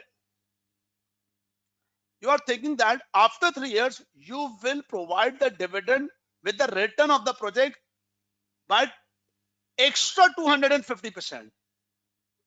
And these all things are the positive. Madam, you are honest. Investment investment is good. Source of finance, curtailment of dividend. But after 3 years, you have a plan to provide a mega dividend 250%. So one of your colleagues asked, why are you so worried? Announce it. But you as a finance manager are worried that if I announce the investment and then announce the dividend curtailment, I have a doubt that it will negative impact on the stock market. So your colleague reply you, don't worry, the market is semi-strong. Listen carefully. Don't worry, the market is semi-strong. Whatever the information you will inform to the market will completely portray to the stock price. What does that mean? It means that your colleague wanted to say you that don't just announce the investment, number one, not just announce dividend curtailment, but also announce that you will get return 300 times above, 250 times above. If you announce with all these things,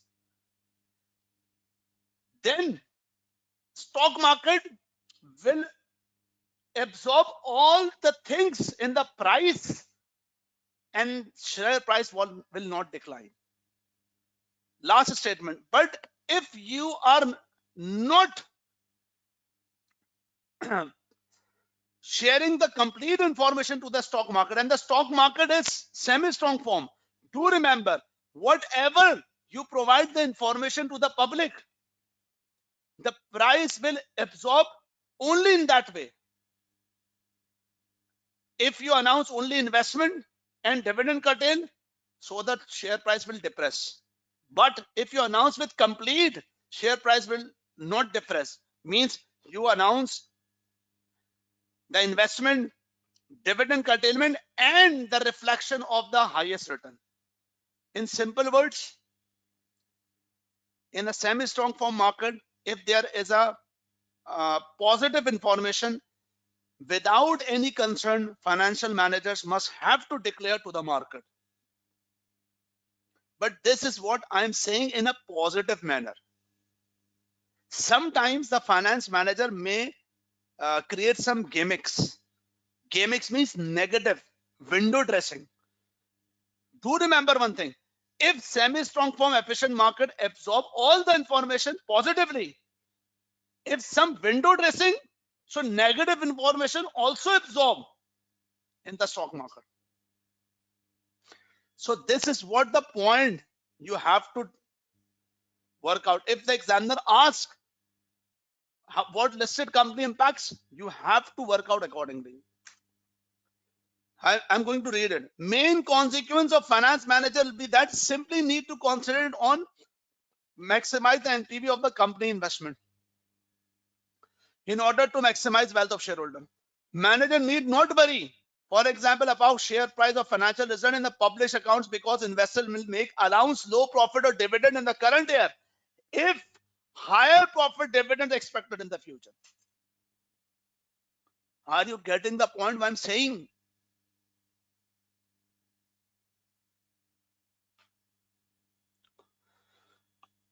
That is all about this topic. Candidates, I must say, I have given you a direction. June 2008. I don't have enough time to complete this question, but you have to attempt this question. This is a very important question, especially this part. Where examiner asks with 5 marks, assuming semi-strong form efficient market, calculate and comment post-acquisition market capitalization, TSP.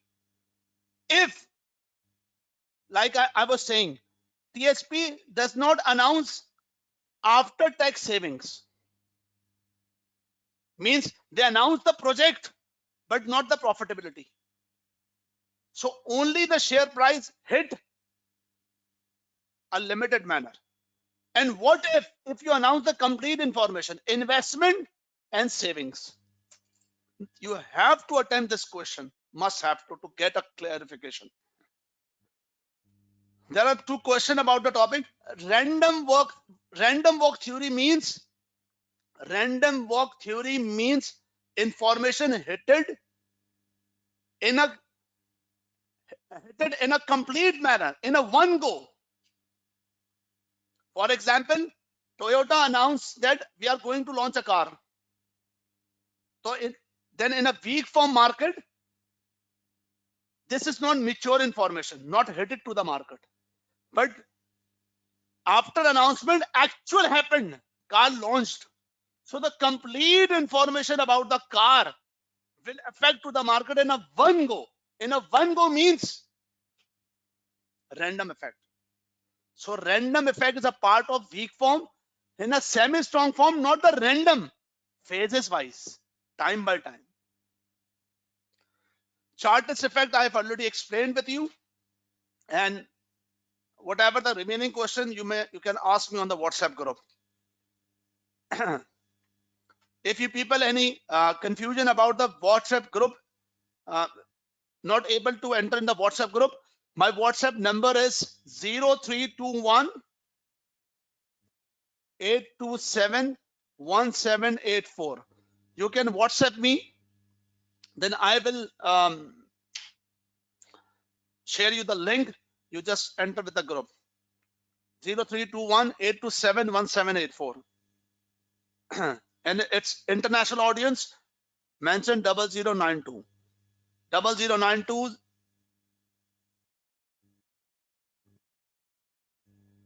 Sorry, this one is much better. Use this number 0092 321 827 1784. 0092 321 827 1784. Now, candidates, it's a time for the risk management. It's a time for the risk management. Move on with respect to the risk management.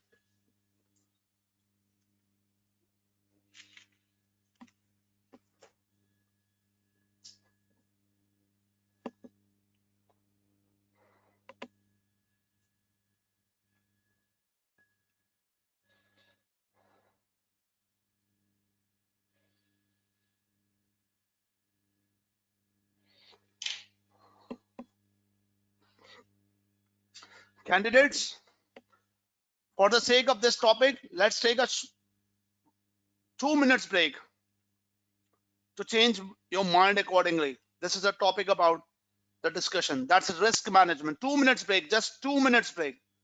2 minutes break.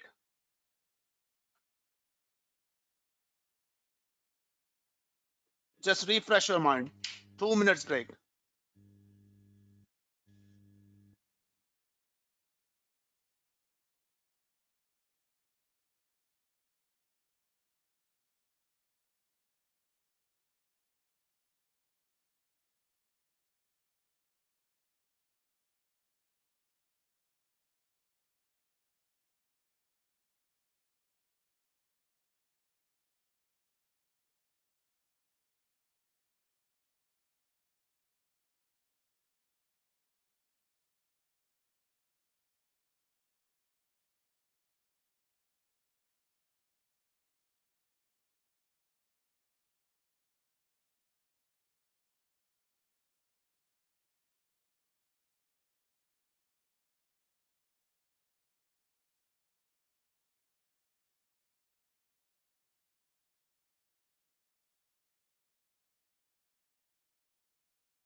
Hello, hello, hello. Assalamu alaikum once again.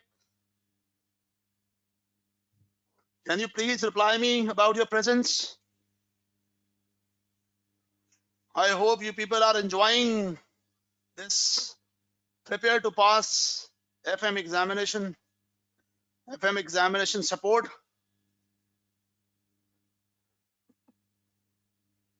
And this these sessions are really adding values to you.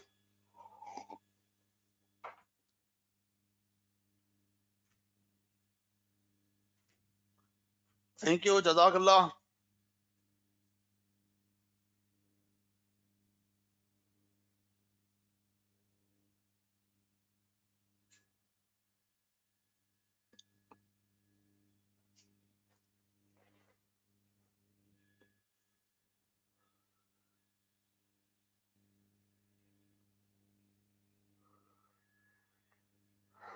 Okay, candidates, let's start the game.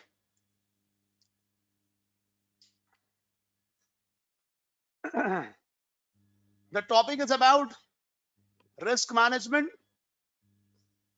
And what is this topic about? Number one, candidates, do remember one thing about this topic.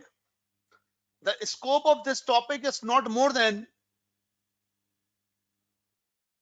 the scope of this topic is not more than 10 to 13 marks or maximum 15 marks, not more than that.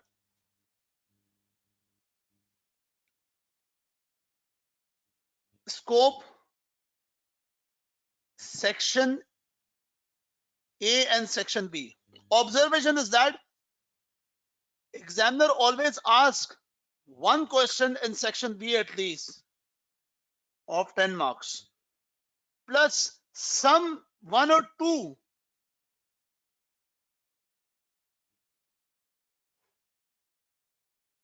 OTQs or MCQs.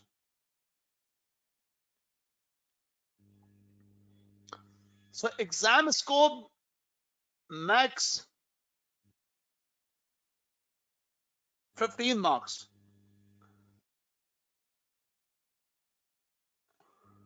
So candidates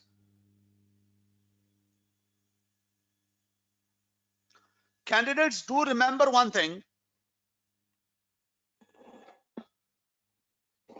Candidates do remember one thing. The actual advanced part of this topic is actually at AFM, not here.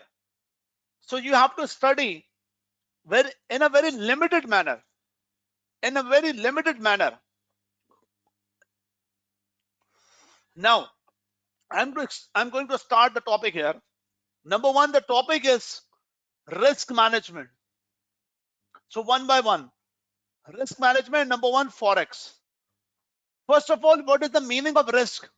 Risk means you have an expectation to get some loss, chances of loss.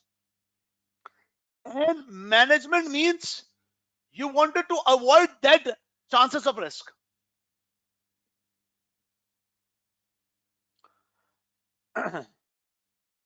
you wanted to get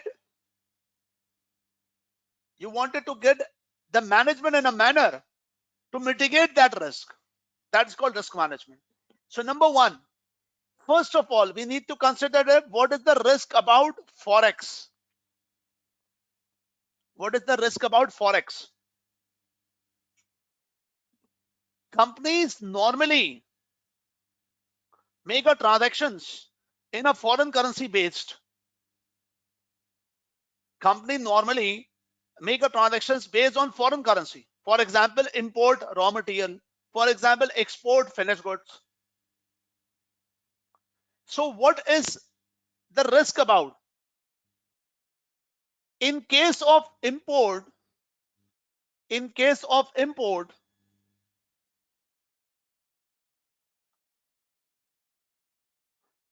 the risk is what? The foreign currency value up or appreciated and local currency worth become depreciated.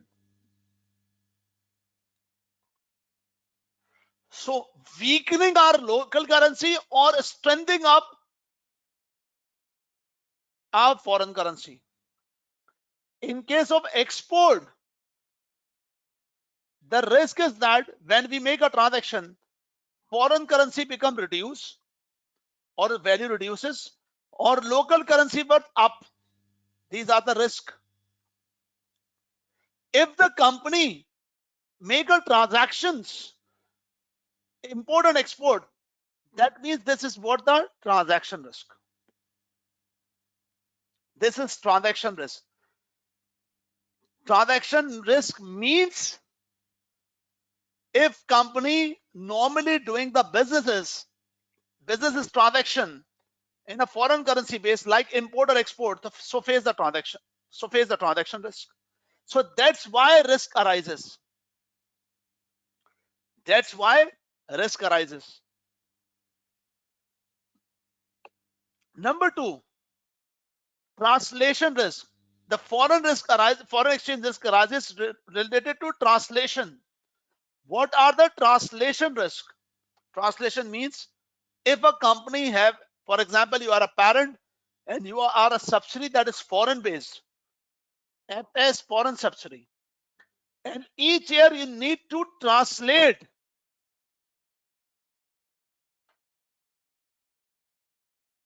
the financial statement. Foreign subsidiary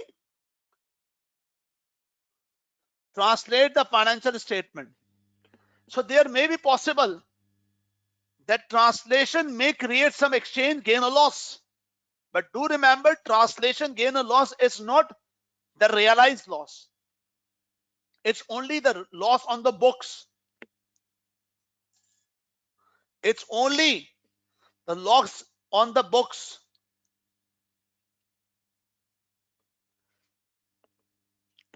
Candidates, another term that is economic risk.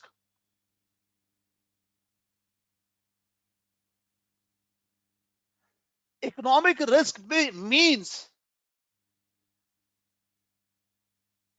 due to the reason of changes in exchange rates for macroeconomic factors. For macroeconomic factors that's effect to the business activities.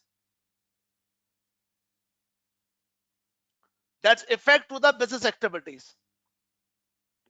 For example, and these are normally long-term aspects. Let's suppose you are situated at England. Your local currency is sterling, and you have an investment opportunity in Middle East.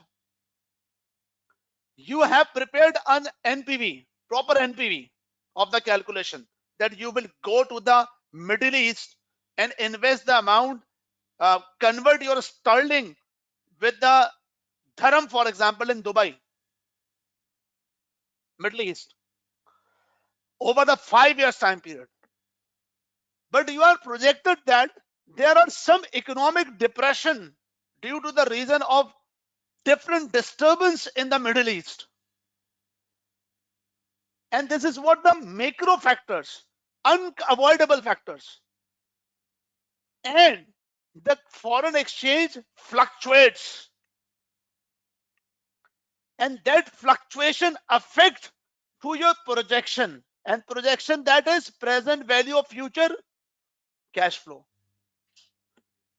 So economic risk means, simple words, due to the macro issues locally or internationally, which is unavoidable, affect to the exchange rates and impact to the business long-term aspects. That's the present value future cash flow. That is economic risk. But in FM, only theoretical aspect need to consider for translation transaction economic. Very important thing, the main focus area for risk management. This is the risk arises. Now the risk management related to transaction. Related to transaction risk. Now, how the foreign exchange risk management is possible? Let's take an example. Number one, let's take an example. For example, you are UK based company. Candidate, listen carefully. You are a UK based company. You are a UK based company. Number one. There's a question from the Mohammed Faisal. Is the transaction risk covered? Transaction risk can be avoided. Transaction risk can be avoided. Transaction risk. But the translation risk we can avoid, but it's advanced matter. It's not the part of the FM, translation risk. Okay, let's say you are UK based company and you have some transactions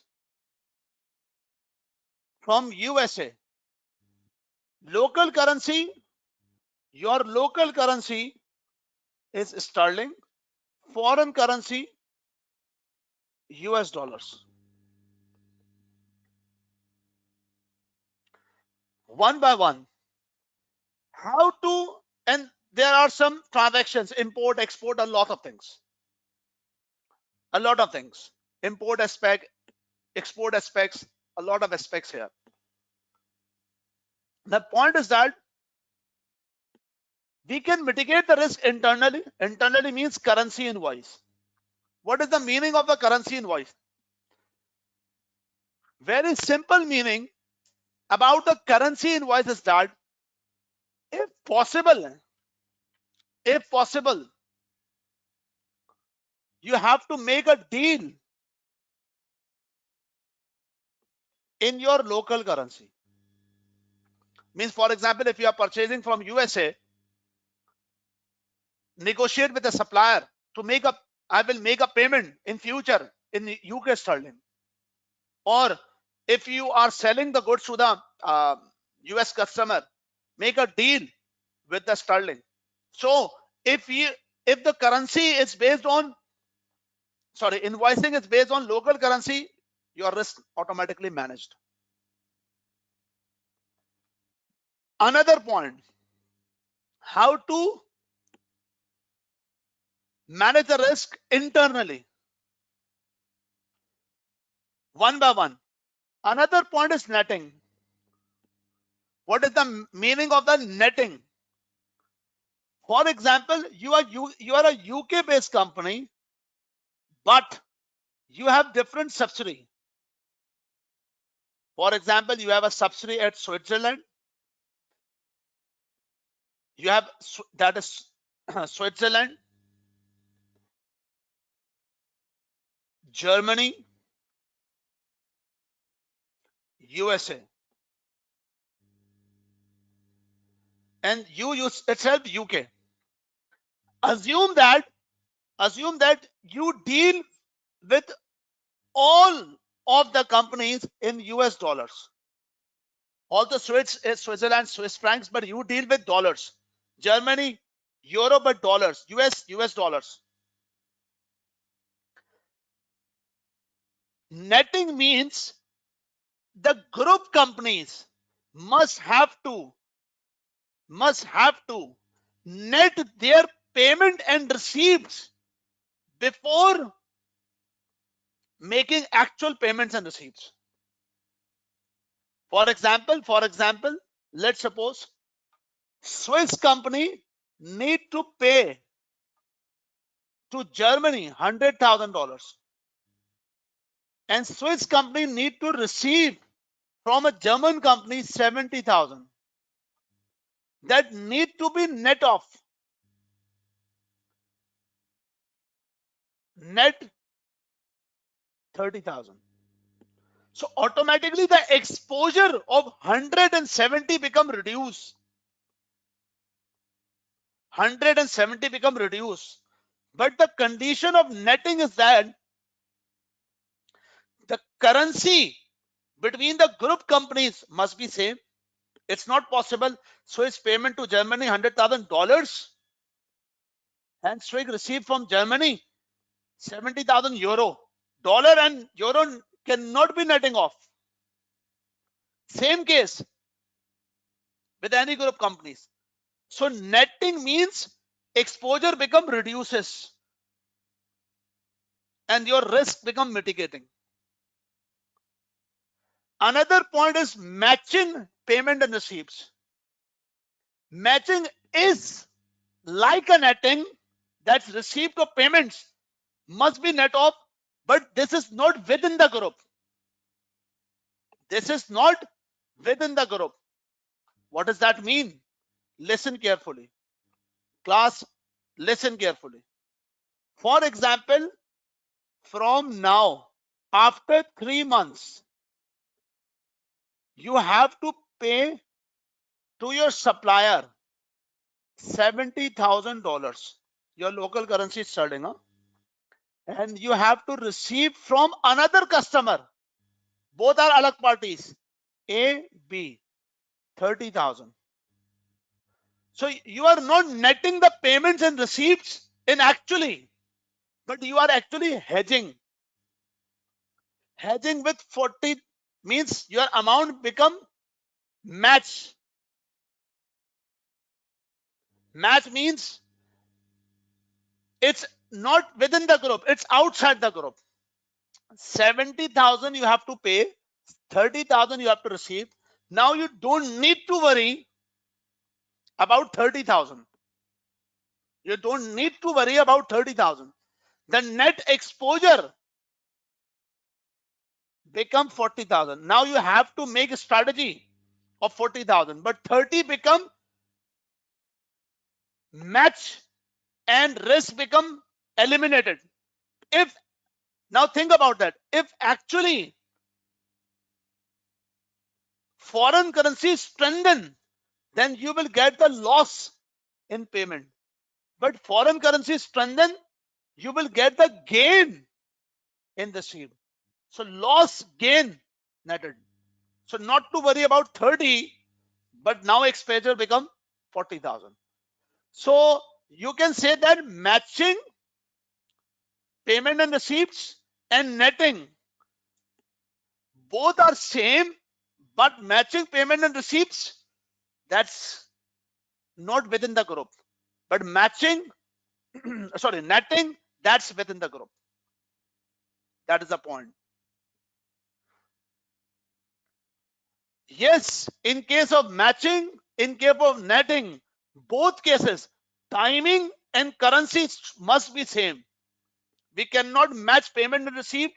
We cannot netting until unless the timings and the currency will be same. Candidates, do nothing is another strategy we will discuss later. Lead and lagging. Lead. For example, let's suppose you need to make payment after 3 months, $100,000. Listen carefully. You need to make a payment. You ask to your customer, you ask to your customer,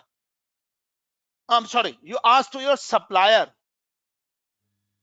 $100,000 foreign currency you have to pay after 3 months. And you have a risk that over the period of time, your foreign currency value become increases.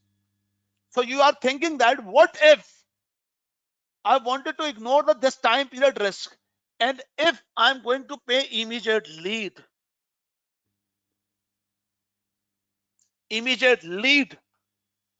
if we are going to pay immediate lead now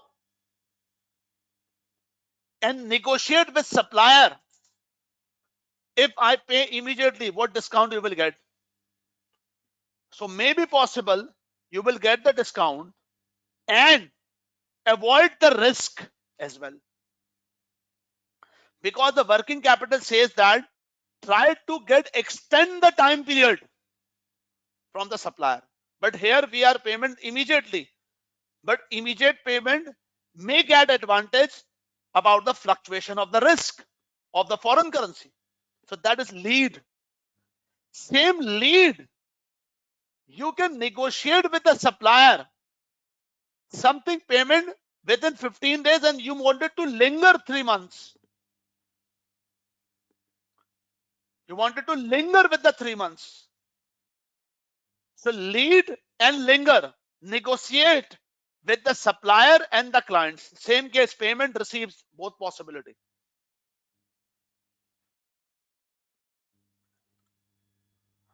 I will discuss later with money market about the matching. This is internal strategy. This is internal strategy. That's be done. But what about the external strategy? What about the external strategy? What about the external strategy? Candidates, external strategies having different. That's the forward.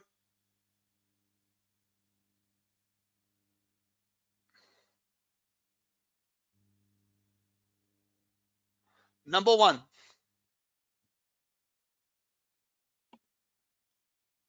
foreign exchange, risk management,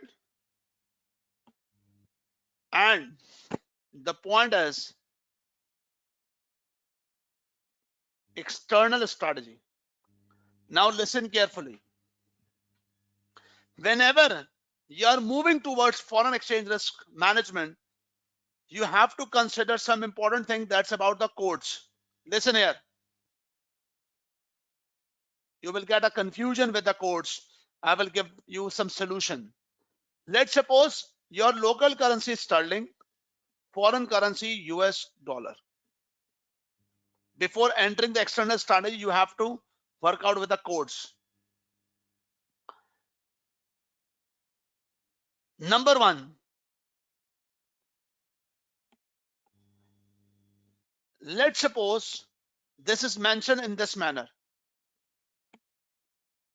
Sterling over dollars and 0.77, 0.8. If your local currency is sterling, foreign currency is US dollar,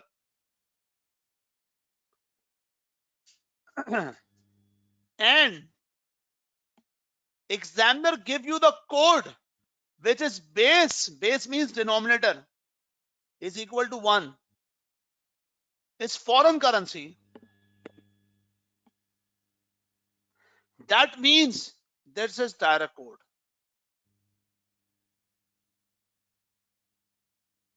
That means direct code. And always with respect to direct code, lower one buying, higher one selling. And this rates always with viewpoint of the exchanger or bank. Exchanger or bank. So what are the key points?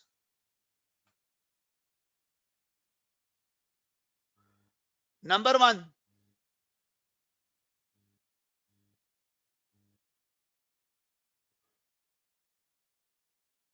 base foreign currency become direct code. Number one. Number two,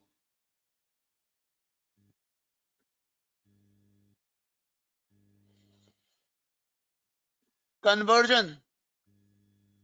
Sorry. ER exchange rate always with viewpoint of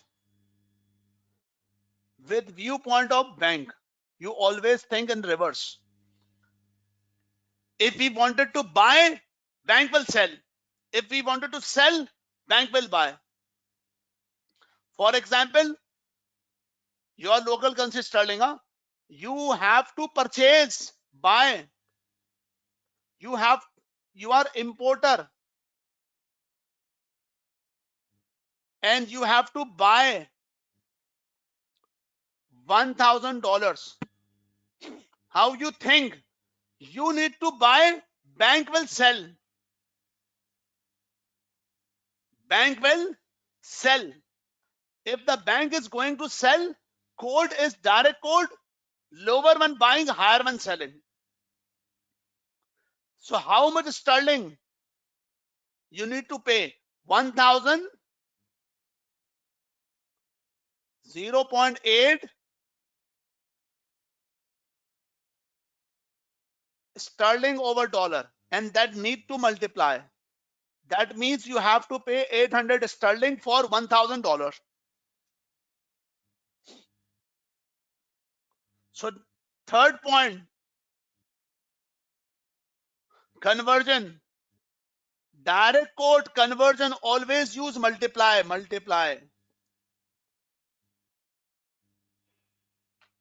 This is not coincidence, that will happen.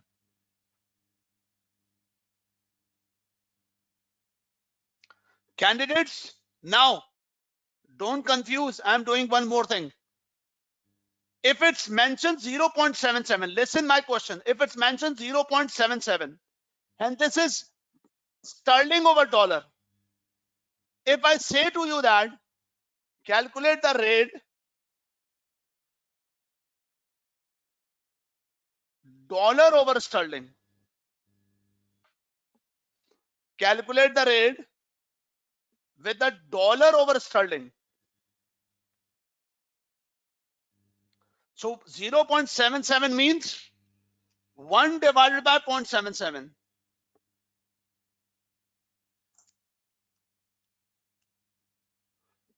That is 1.33.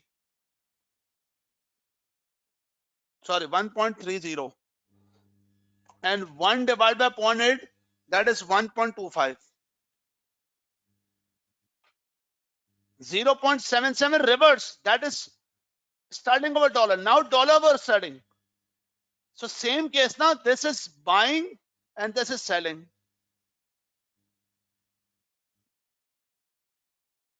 And all the maths become reverse.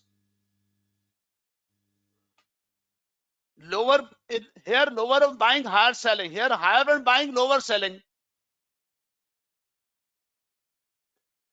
Candidates, do remember, base, if base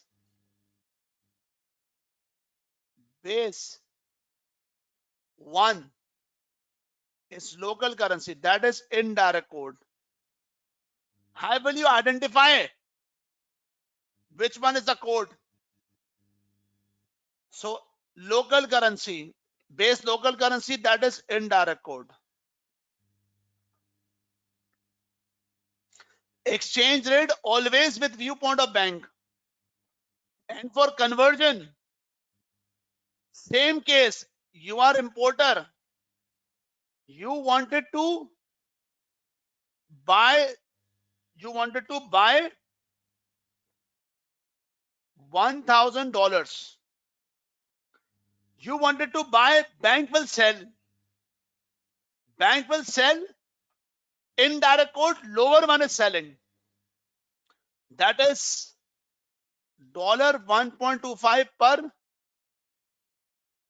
sterling. And you need to divide here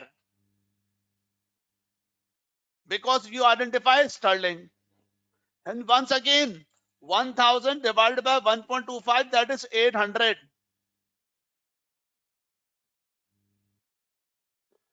So it means conversion, indirect code, divide.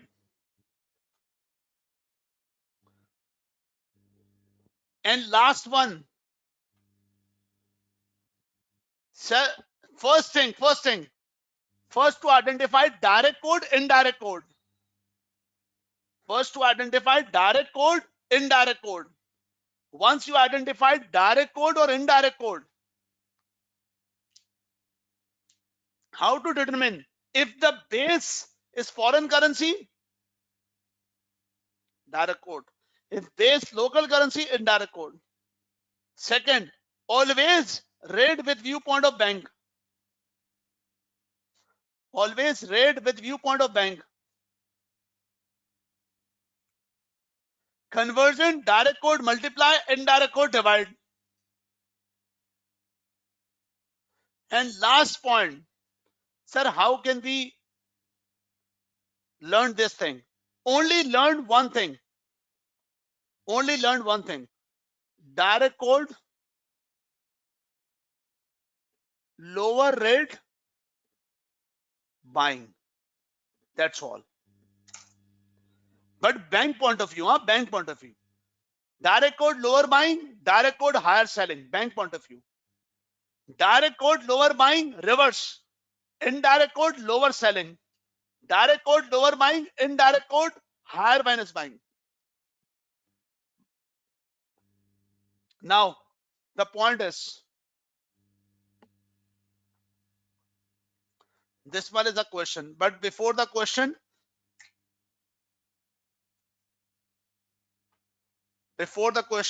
I wanted to work out some important thing. What is forward contract? What is the meaning of the forward contract? Candidates, forward contracts, very simple. Forward contract means you just go to the bank and fix the rate.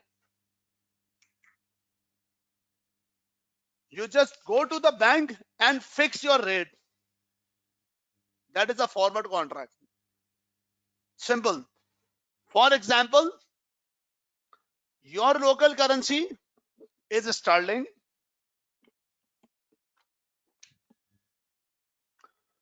Foreign currency US dollar. Spot. Let's suppose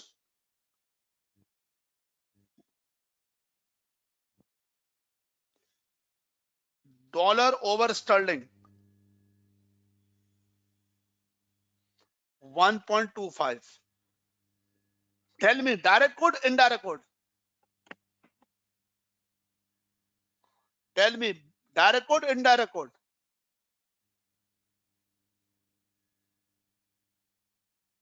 Indirect. How to determine? Base is foreign currency. And you have a risk. You have a risk. You need for the payment $1,000 3 months. What you have a risk? You have a risk that your dollar becomes strengthened and you have to pay more sterling. You have to pay more sterling.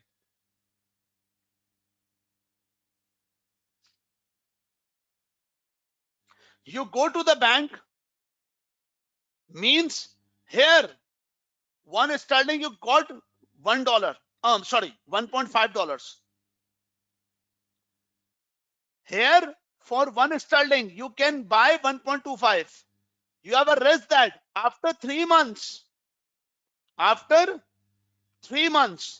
if you pay, if you're going to buy the dollars against one sterling, you will get less dollars. You have a risk about this. So bank, you go to the bank offered you a rate, forward rate. Bank offered you a rate, that is forward rate of, let's say, 1.20. What does this rate means, forward rate? Number one, forward rate means you have locked the rate. You have locked the rate. Now, after 3 months, here,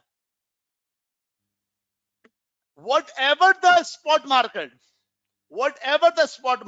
even against one sterling, less than 1.2 or higher than 1.2, this rate is now become fixed.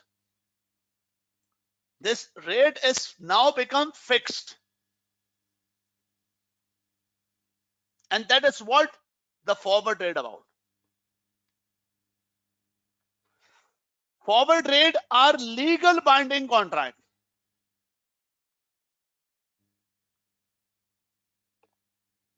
Forward contract are legal binding contract. It's over the counter. Over the counter means customized.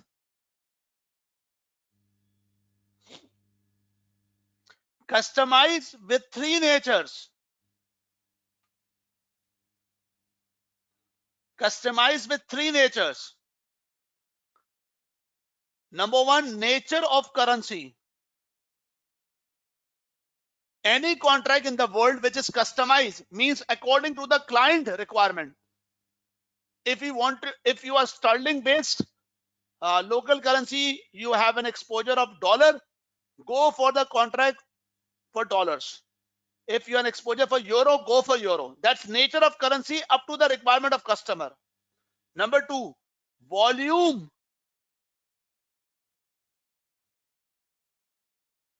of currency. Number two, volume of currency means you wanted to make a forward contract for $3,400. Go for that volume. Number three,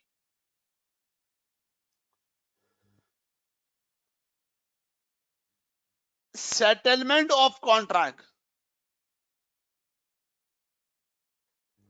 Settlement of contract. What is the meaning of settlement of contract? Means I wanted to make a forward contract for 3 months and 10 days. Means today is 1st January 2019. I want to make a contract for 10th April. Settlement. I want to settle for 10th April. Settle. Okay, accordingly. Means OTC means customized according to the nature of client, nature of currency, volume of currency, settlement dates, all of these things. That is forward contract. Now, what's next? That is forward. Listen carefully. Money market hedging.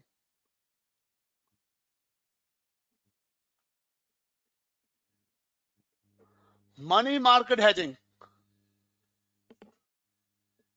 What is the meaning of money market hedging? It's not the forward contract. It's not the contract to lock any rate. By forward contract, you just go to the bank and lock the rate. But money market, it's not the game of the locking the rate. Money market is basically based on matching.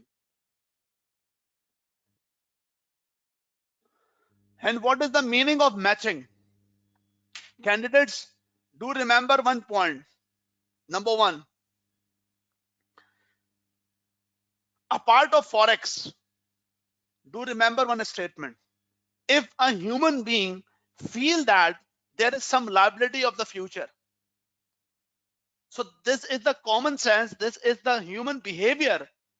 If we feel something, a liability about the future, we have to make some asset to fulfill that liability. This is the human nature. Think about it. If you and me or our elders now crossing the age of 50s, what's the new thinking develop in our mind? The retirement. After some time, after some years, after 50, after 60, we will become retired. So retirement is something for any human being reflecting in the mind or impression in the mind a liability.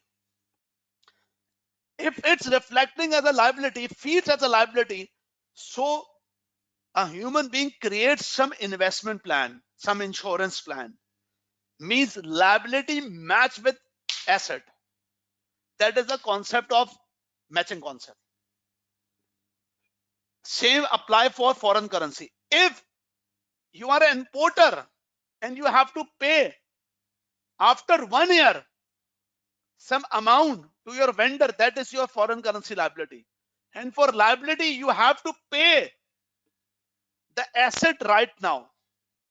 You have to pay, sorry, you have to develop, not pay, develop asset right now. So same case. In the case of payment,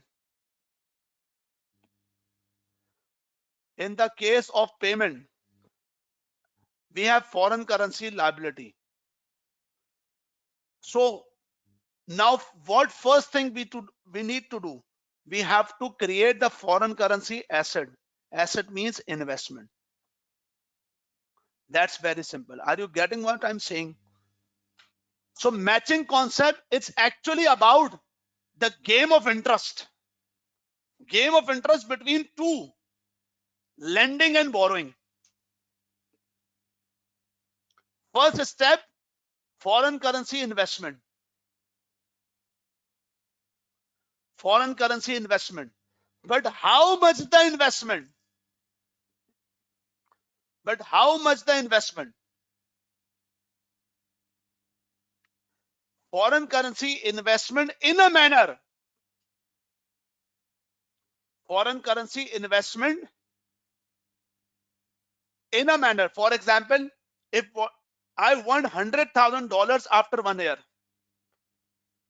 I need to invest now that amount, that particular amount, which after 1 year, including return, becomes $100,000.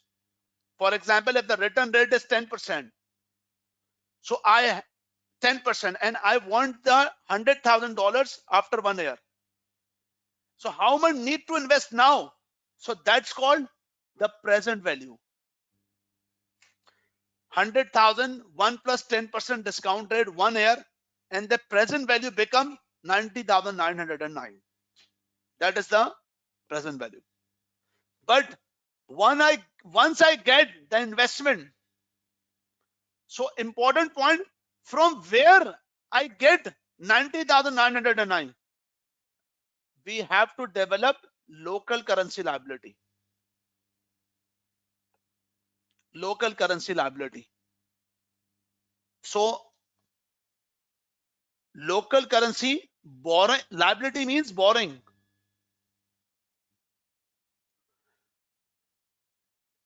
We have to borrow enough local currency to purchase 90,900 in foreign currency and invest for this purpose. And last, payment of interest in local currency. That is what the money market hedging about. A quick way for this question. A quick way for this question. We have crossed our time, I know that, but we have to work out accordingly for 2 to 3 minutes to give you the guidance. Trumpton PLC has bought goods from the US supplier, must pay $4 million for them in 3 months' time. First of all, you have to identify here what's the local currency. In exam question, this is clearly mentioned about the local currency, but here you will consider that your local currency is sterling.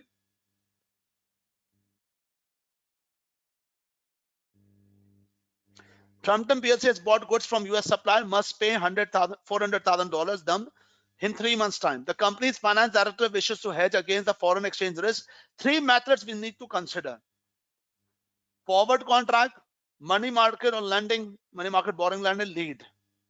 The following annual interest rates and exchange rates are available. Annual rates. This is important. Annual rates. US dollar, sterling. 1 month annual rate and 3 months annual rate. We have to consider this 3 months. Spot, 1 month forward, 3 months forward. Which is the cheapest method of the Trumpton?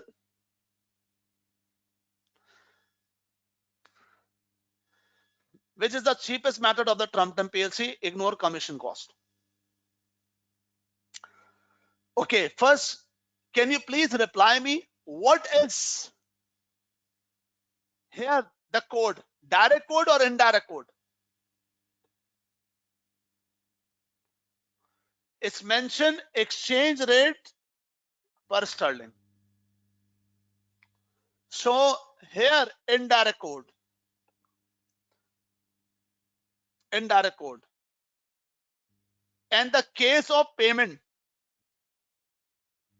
what to do here with exam contacts? Here the examiner asking that we have a foreign currency exposure for the payment of 2 million, payment of $4 million.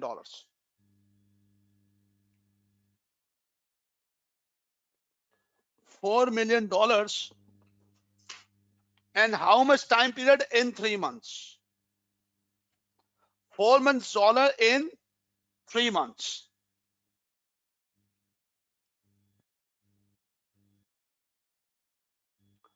So what will be the best method if we use the forward contract, money market, or lead?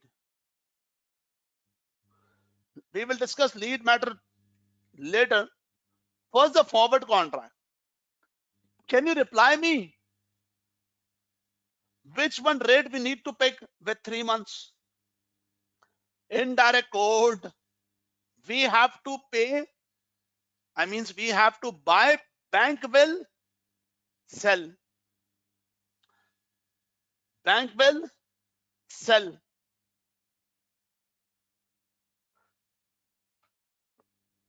Yes. Reply me which one is the rate.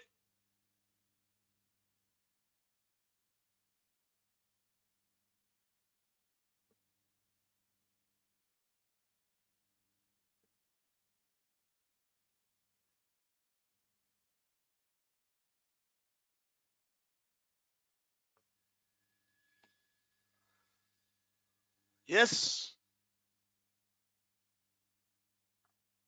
Forward contract. We have to sell. We have to buy, bank will sell. Indirect code, and lower one is selling 48445 or 44460. That is 8445. So if $4 million with respect to money market hedging by forward contract, $4 million divided by 1.8445 per sterling. We have to buy, bank will sell, indirect code, lower one is selling. So 4 million divided by 1.8445, that is 216,8609.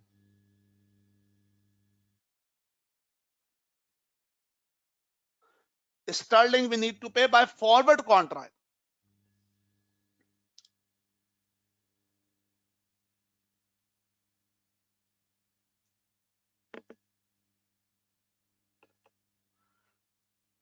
$4 million. It's very simple. Indirect code, always read with viewpoint of bank. We will buy, bank will sell. If bank will sell it, indirect code, lower one is selling. Okay. Now move on. With respect to forward, this one. Now money market. Money market hedging. What will we will do with respect to money market? We have to borrow, we have to invest the foreign currency. Yes, investment, deposit rate, foreign currency, 3 months deposit rate, US dollar, 7% per year. We have to proportionate 3 months. So 7 multiplied by 3 divided by 12, that is how much the rate?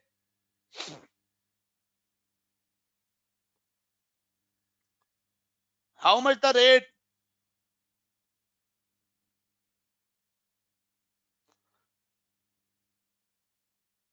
US dollars 7%, proportion 1.75%, 1.75%, 7 multiplied by 3 divided by 12, 1.75%.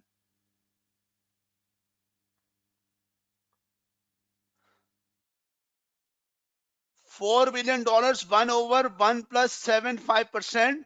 Yes, quickly reply me. What is the present value?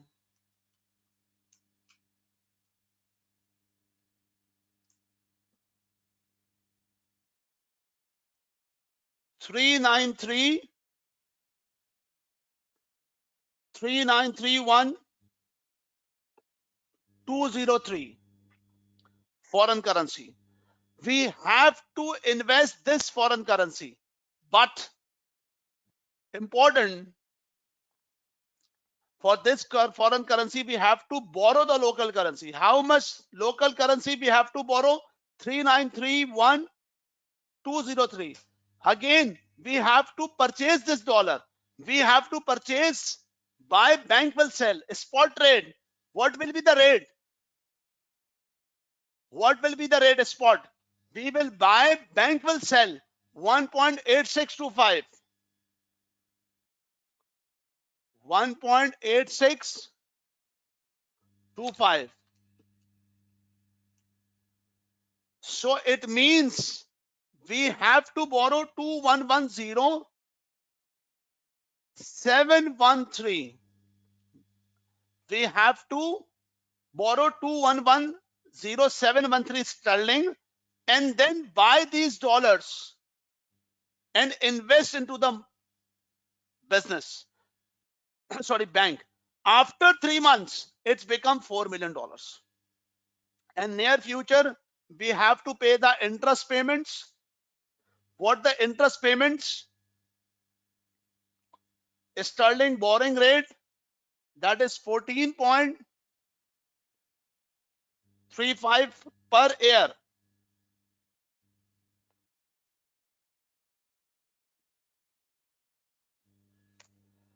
14.25% per year. 14.25 into 3 divided by 12, 3.5625. 2110713 into this percent, 75194.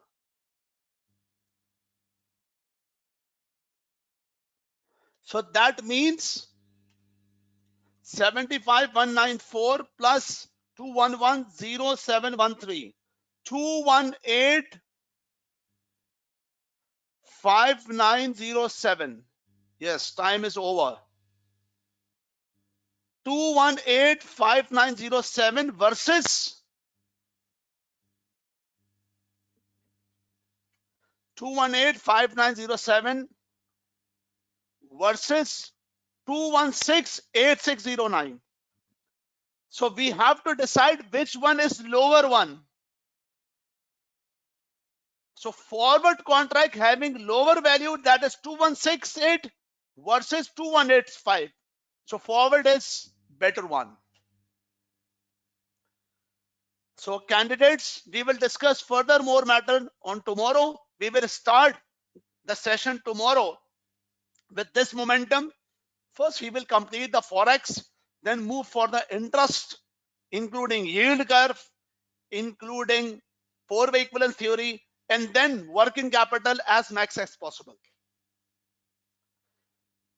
And I hope that you people are getting benefit from these sessions.